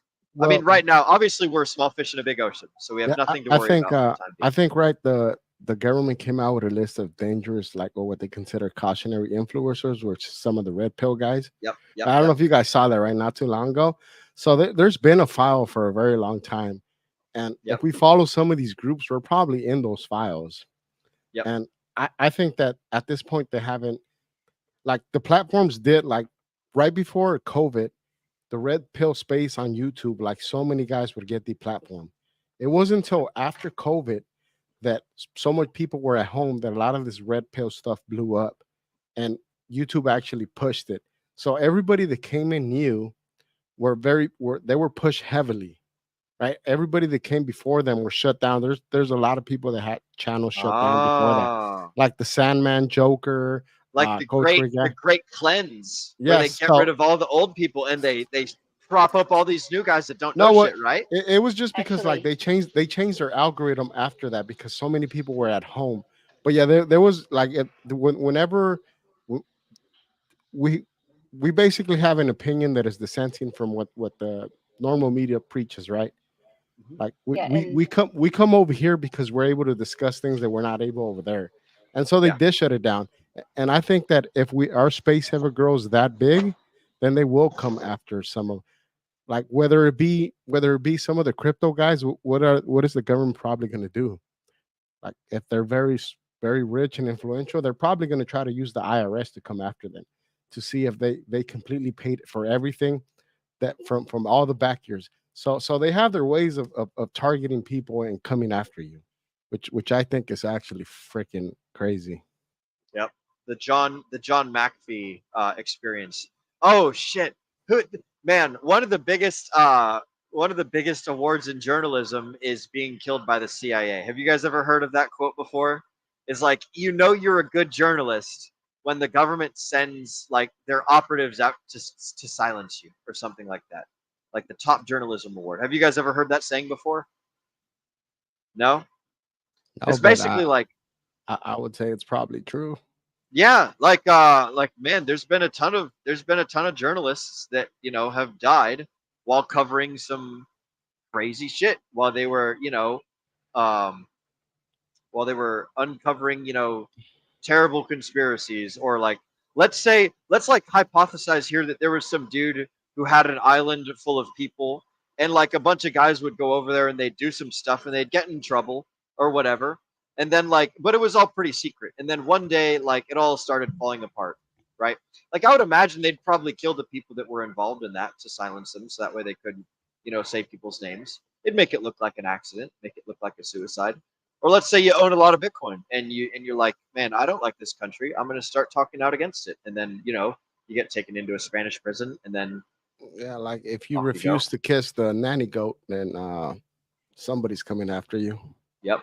Yep. Like most people don't want, but like a lot of these world leaders, they argue in public too, but they're all kind of friends, and they're all in this circle, right? Yeah. They're all in this all a club giant of cabal, everybody. Yeah, A so giant so cabal, they're and the Illuminati is here. yeah, so there is these groups, and then there's other groups that exist before them, and all this stuff. So if you don't want to comply with certain beliefs, like, you'll get pushed down. Let's take what's that guy that's dating Taylor Swift, right? What was his name? The football star? Kelsey. I Yeah, got no Kelsey. idea, bro. So the tight end. Kelsey, just to me, he bent the knee and kissed the nanny goat, and he was pushed out heavily, right? He got all sorts of these commercials.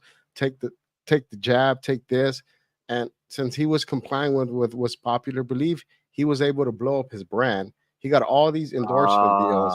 So like, if you have a dissenting opinion, you're gonna get shut down. You're gonna be demonetized, deplatformed. You saw most people saw what happened to Fresh and Fit not too long ago, right? Not really a show I watched too much, but it was kind of entertaining at night for a little bit, you know. But they got the platform, right? So if you want to push something that the elitists or the intellectuals don't like, you're gonna get the platform. You're gonna get pushed off. The same intellectuals are the ones that run all the news organizations, all the late night TV shows. If you look at all the late night shows, they're all basically, they lean heavily left. And anybody that goes against that, it's not going to get on there at all. So you either have this opinion and we're going to help you, or if you don't have this opinion, we're going to crush you. Well, this is still going back to what I was saying, though, kind of the question that I proposed, which is, are the intellectuals the actual influencers that put out propaganda? Or are the intellectuals ones who spin the narratives who then give it to the influencers? Well, like Kelsey, there are people that I guess it states it in the book, right, that they benefit from, the intellectuals benefit from the government, right? They're put into these positions. They have a monetary compensation. I'll take back to Kelsey the example. Since he was able to say all these things, he was able to monetize what he said very heavily, and he was able to capitalize on that opportunity and put a lot of money in his pocket. He might not believe what he said, but he said it. Farmer Jay, do you think he succeeded with growing his brand, or do you think he succeeded with having an effective advertising and he sacrificed his brand? I think it can be both. He grew his brand to a certain parts of the population that didn't know he existed. Like all the Swifties and stuff, they know who he is now. A lot of them bought his jersey. But to a lot of us that think in sovereignty and everybody thinks for ourselves, he lost his brand, right? But yeah, we're not the majority now. We're in the minority. And most sounds like people, he made the right move. I mean, economically speaking, yes. But we can go into the thing of morally, is it the right thing? But economically, did he take the right step? Yes, but like at what cost to himself? Like some people can live with themselves doing that. Other people are willing to stick by what they believe in. You know, Some I people disagree with you, sell out Farmer their Jay. I neighbors. think we're people like us are actually in the majority, but I also think we're not as loud. I think we prefer kind of like how, Americans think, which is shut the hell up and leave me alone. And so that's what they do. And so Well, they don't care enough about, oh, is Kelsey, selling himself out? Yeah, seems like it. Oh well, goes back to diving in dumpsters, right? yeah, I Like, don't think it's that we care as much as like we're actually busy. And the people that yes, complain and bitch, the loud, like you said, the loudest people are usually people that are worthless and have nothing better to do than to protest and block roads and scream and yell and act like little children. yeah, yeah. I think that's what it actually is. The producers of the state are also generally the ones who don't influence things.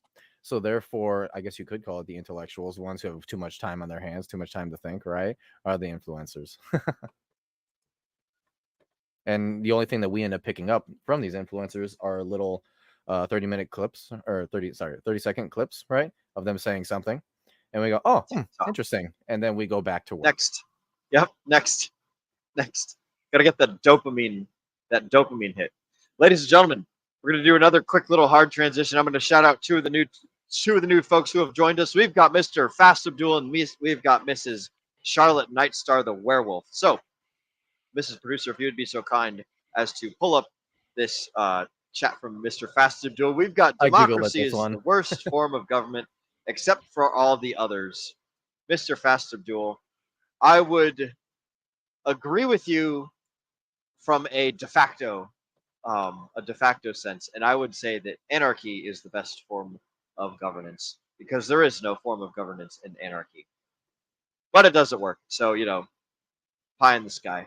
I will say that one of the nice things about democracy is it allows a multitude of people to live well, even though we don't have as much freedom as we want. We are objectively pretty damn good compared to the rest of the world. So shout out to you, Mr. Fast Abdul.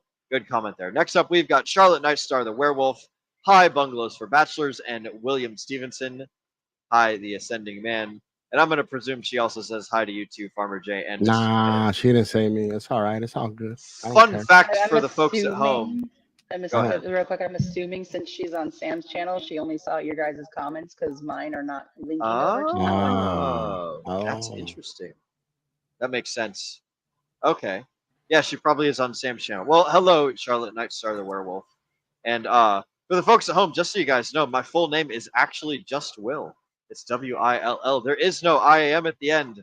Everyone, that's one of the most common things that happens to me. Everyone thinks I'm a William.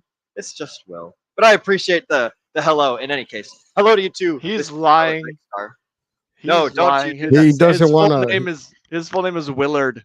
Damn Willer. You can get people calling me all sorts of things. I really don't Oh, want to now pull out it's my gonna ID be live on Willard. stream. It's gonna be Oh, Willard fuck. from now on. No, that's not a bad name. I'm Hey, leading into Willard, it. how's it going today? What a dog?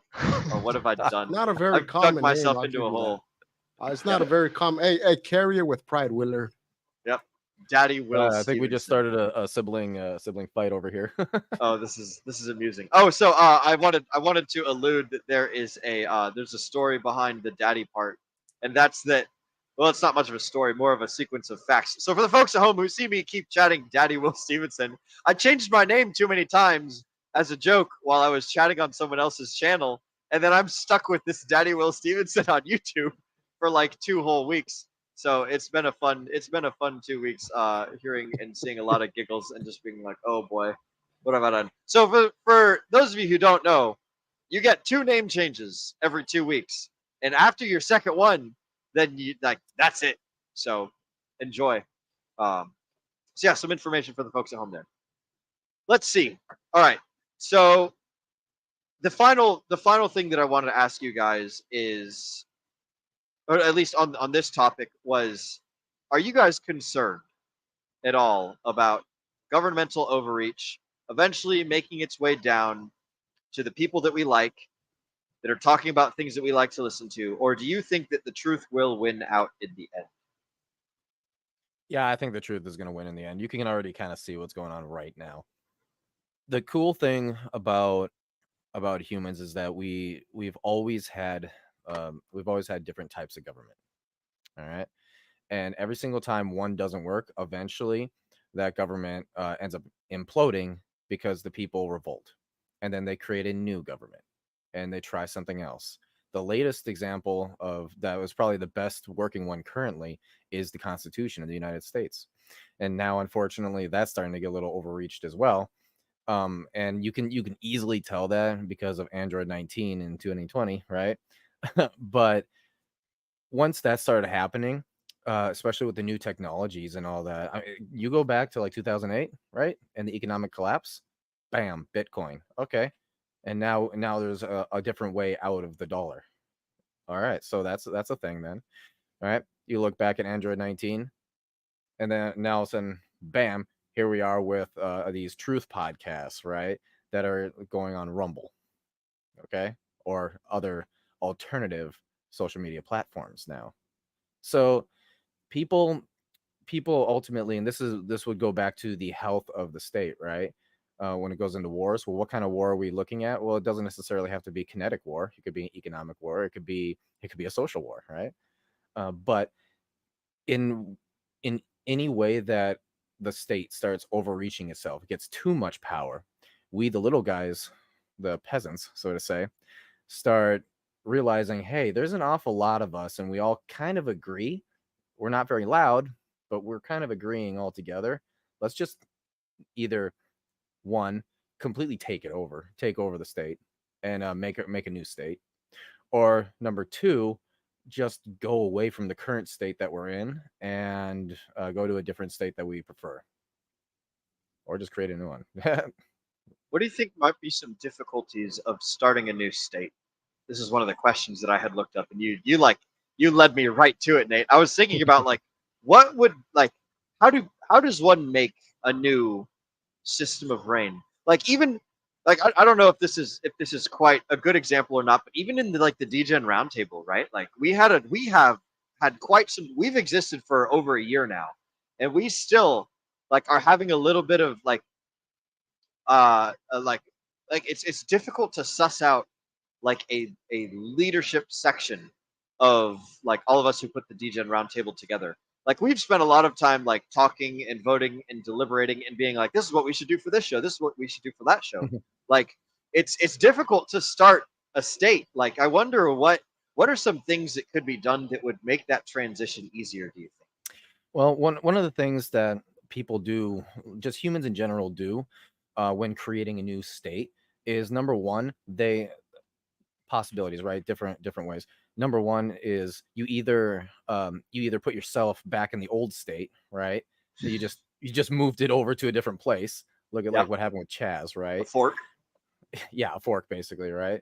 Or just go somewhere else, create your own. Or number two, you realize what the reason why something didn't work, and you fix the problem that didn't work. Now, in trying to fix the problem that didn't work, you end up creating new problems, right? So it's like it's always ongoing. Yep. However, like my whole idea was like with our leadership thing was be decentralized. We all go and we do our own thing, and then if we need help, then whatever project it is you're doing, you're that leader, right? And then you would ask people, and then people could join in, and then they essentially would follow you. I thought that would be a brilliant idea. Obviously, the one and only issue comes up when we're voting on stuff of like, hey, we should go this direction with the channel, that direction, and we're like, we don't agree, don't agree, do agree, and it's kind of that sort of deal. That's where you can basically get a majority vote and then agree to disagree if that's the deal, right? And I think that was the best possible way, but we went a little bit of a different direction, and we're currently trying that one out. So. Yeah. It's all about just evolving and improving, creating new things. Yeah, the adaptability, right? What was that? Adaptability, right? That's just adaptability, to be able to change. Yeah, changing to the problems as they arise. I will say you brought up a really good point though about like when you start a new thing, you're trying to solve the old problem, and in so doing, you bring up a whole new set of problems. It's like the devil you know against the devil you don't, and hopefully the devil you don't know is better than the devil that you did know. And having solved that one problem, Yeah, things in the start book, he getting actually better. goes through a bunch of different states that happen throughout history, and I think the last two that I was remembering was the United States and the Constitution, and then the one before that was the government parliament. Yeah, Or the British Parliament. My bad. That was, and he brought up some really good points about how it's like you're fixing the problems, yeah. and then it works for a while, but then there's Parliament always started as a check on the king, right? And then the parliament, it changed from being like, hey, let's hold the king back so he doesn't go around being a silly goose. So now it's like the parliament is an absolute necessary part of government. And now it's like, fuck, now we need something to check the parliament. I would make the same analogy with the court system. The courts went Yes. from checking the laws to actually rewriting some laws. Like, Yep. I don't know if any of you are familiar with like Mark Levin.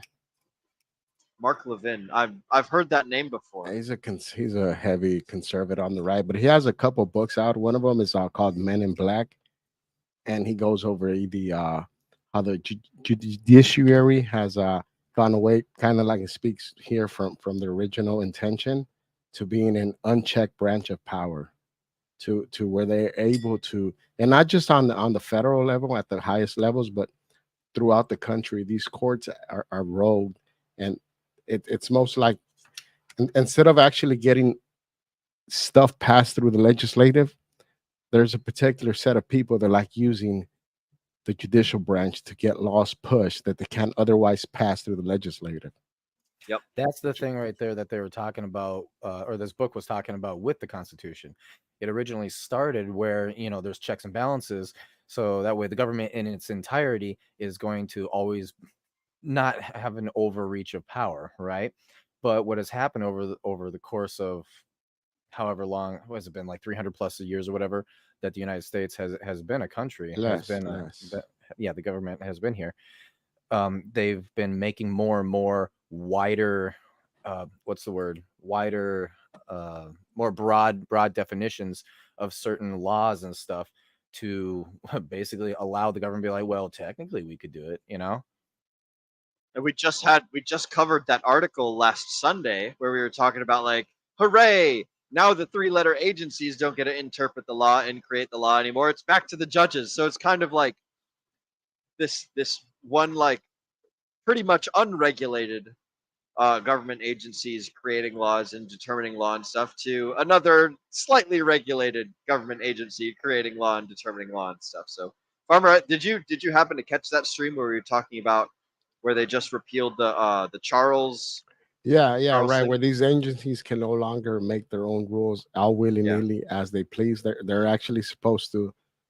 The legislative branch is actually supposed to pass these laws. And instead, it seems like they've kicked the bucket over to these agents. Stuff that can't get passed, they kick it over to these agencies that write rules and regulations that are not law, but yet they compel you to. Yeah, they compel you to follow them like law. And when it comes to like particularly like let's say the ATF, if you're not found in compliance, they're going to throw your ass in prison. Yep, you better believe it. And the ATF can't write laws. All that they do is they just say like, hey, that sawed-off shotgun, that's bad. Like this regular pistol, A-okay, but this sawed-off shotgun, no, sir, you're going straight to jail. Or like they don't even take you to jail. Sometimes they'll just burn down your house in Waco and kill a whole bunch of women and children. But anyways, that's a rant for another show. Yeah. Listen, guys, this has been a fantastic show. I must say, we're coming up on this 2-hour mark. Do you guys have a there's one final question that I wanted to ask.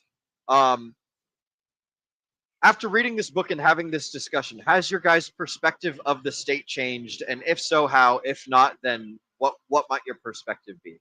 And that'll be the last question. I'll toss it to you guys on the panel. And then after you answer the question, I want you to go ahead and say where the folks can find you and what sort of projects or things you got going on in the near future people can look forward to looking at. I'm going to start with my fantastic co-host, Mr. Nate McGettit.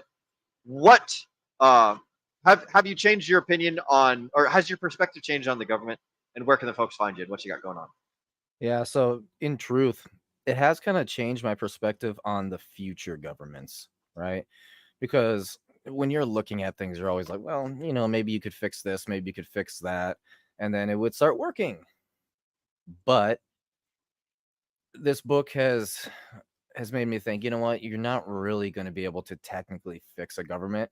You can only try your best to improve it, and then see kind of what the best piece of crap is that you can have, what's the shiniest turd, right? Let's try and go for that one instead. So at least, as as Abdul said, oh, it's the worst kind, except for all the other ones. It makes sense. But yes, you can find me on the YouTubes here at the DJ Roundtable. You can also find me right over here in this very special place in the Telegram. All you need to do is simply scan that QR code, and you are in with the rest of us, and you can start learning all about these wild and awesome things that we talk about here, as well as try and either get your health put together, your money, just anything really. We are here for you. We're here to help. And yeah, that's that. Farmer Jay, where can the people find you? And take it Find away, me man. lurking in that Telegram chat you just mentioned. Uh, my final thoughts on the book. Yes, right below me that QR code. My final thoughts on the book. It just kind of reaffirmed my beliefs of what I've always believed, that there's something wrong with our system and the state. Uh, we have an overbearing state that tries to control us, and it doesn't like people that are free thinking. Those are just my thoughts, and I've always felt that way since I was young, which is I think that all men like to question authority, right? And we have that perspective of who are you to tell me what I should be doing? Like kick rocks. Like as long as I'm not hurting anybody, I should be able to make my own decisions, what's right for me and my family, and I don't need you imposing your will on me. Just leave me the hell alone. That's basically my thoughts on it. I like it. Excellent. Our producer, Mrs. McGettitt's sound system is down, so I will say you guys can find Mrs. McGettitt in the DGen Roundtable Telegram if you wish to speak with her or anything. Make sure you tag her there. I have dropped the link to join our Telegram. It is t.me/DRT join now, all one word. That's how you get into our Telegram. Her thoughts on the book, as best I can surmise, is she was happy to learn more about the government that she didn't know beforehand, and that she is not terribly fond of the government, but recognizes that, it is the best that we have so far, or something along those lines. Nate, if you can give me a thumbs up, excellent. Thumbs up, excellent, outstanding. I'm glad to Also, hear I'm going that. to add on to that. When you do get into that Telegram, look up like at Mrs. McGettit and send her a bunch of Pokemon emojis and stuff. Yes. Yes, Mrs. McGettitt is a big fan of Pokemon, so that will make her day. Absolutely. Mr. Sam, my brother, what are has your perspective on the government changed as a result of reading this book? If so, how? And if not, what is your perspective anyways? And then what do you got going on, and where can the folks find you? No, my perspective has not changed from this book. The government is a big, powerful thing that I can't touch or modify until I have lots and lots of money. And so I'm going to spend my time trying to make lots and lots of money and then worry about leveraging it. People can find me in the school server where we talk about learning how to make lots and lots of money using construction. So if you want to do it, check it out. I'll comment the link here. And yeah, I hope to see you guys out there. Good to be on here. Excellent. Thank you, brother. For the folks at home who do not know who I am, my name is Will Stevenson. You can find me at all my socials over at will.pls.fyi. Again, that is will.pls.fyi. That has the links to everything, whether you want to stalk my Facebook, if you want to stalk my Instagram, my Twitter, my whatever the heck, then you can do so there. Also, if you guys want a copy of this fantastic book called The Tower Climbers Cookbook, which has a picture of me right here as an old person and a picture of my brother right here as an old person. Oh, fuck yeah. Oh, Nate, do you guys have it ready and available? Maybe we can inspire some FOMO in the folks at home. Fuck yeah. You guys need to go get yourself a copy Look at this of the recipe. Tower It is Climbers very Cookbook. entertaining. I'm not even going to Yeah. lie. There's so many good things in here that I can read all on my own that you guys can't read because you don't have a copy of the book, of which, again, there's only 50 copies. So I've got number 46. Well, it doesn't matter which numbers. Yeah, he got 69, 420. So excellent. I've got like 7 of these books here that are still available because one's for Agent J. So I've got 7 of them left. Sam's got a handful or so. If you guys want a copy of this book, then what you need to do is you need to reach out to either Sam or myself. You can get Sam on his school server. You can get me in the Degen Roundtable or any of my socials that you find at will.pls.fyi. If you want a copy of this book, they're $10, and I'll deliver it to you with my very own 2 hands for $10. I can't guarantee the timeline because I don't know how long it will take me to come find you, but I've already got one to like gentlemen over in Canada, gentlemen down in Australia, people all up and down the east and west coast of these United States, along with Sam's help and everything. So shout out to my brother for this fantastic idea of making this Tower Climbers cookbook. And I will say honestly, Sam did most of the legwork for this, so it's been just an absolute blast sharing this book with all of my friends and family and people who are buying these books and things. So anyways, if you want one mailed, it's $30. If you want me to hand deliver it, it's $10, but I can't guarantee the timeline, but I will get it to you eventually. And on that you can trust me. Final thoughts that I think for the book. This book did not change my perspective of the government, but I certainly learned a lot more about the government that I didn't know.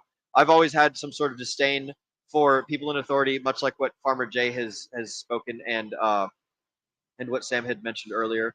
The best way to get more authority yourself is to just get wealthier and get more powerful and just to become a bigger, better person and level yourself up in all aspects. Or one might say, as Mr. Nate McGettit says, to ascend at all times, to be the ascending man and to get better at all times, so that way you can do the things you want to do. But anyways, that's where you can find me. Those are my thoughts on the book. The government's totally bad. You guys should stay away from them. And yeah, that about wraps up this stream. So I want to make sure that we thank you guys, whether you're watching this live or you're watching the replay. I am super stoked that you guys were able to come over here and spend your time with us, because we know that time is your most valuable asset, as our good friend Agent J always likes to remind us. Business producer, go ahead and get that trigger finger, because you already know what time it is. Ladies and gentlemen at home, I want to remind you all to remember to degen responsibly.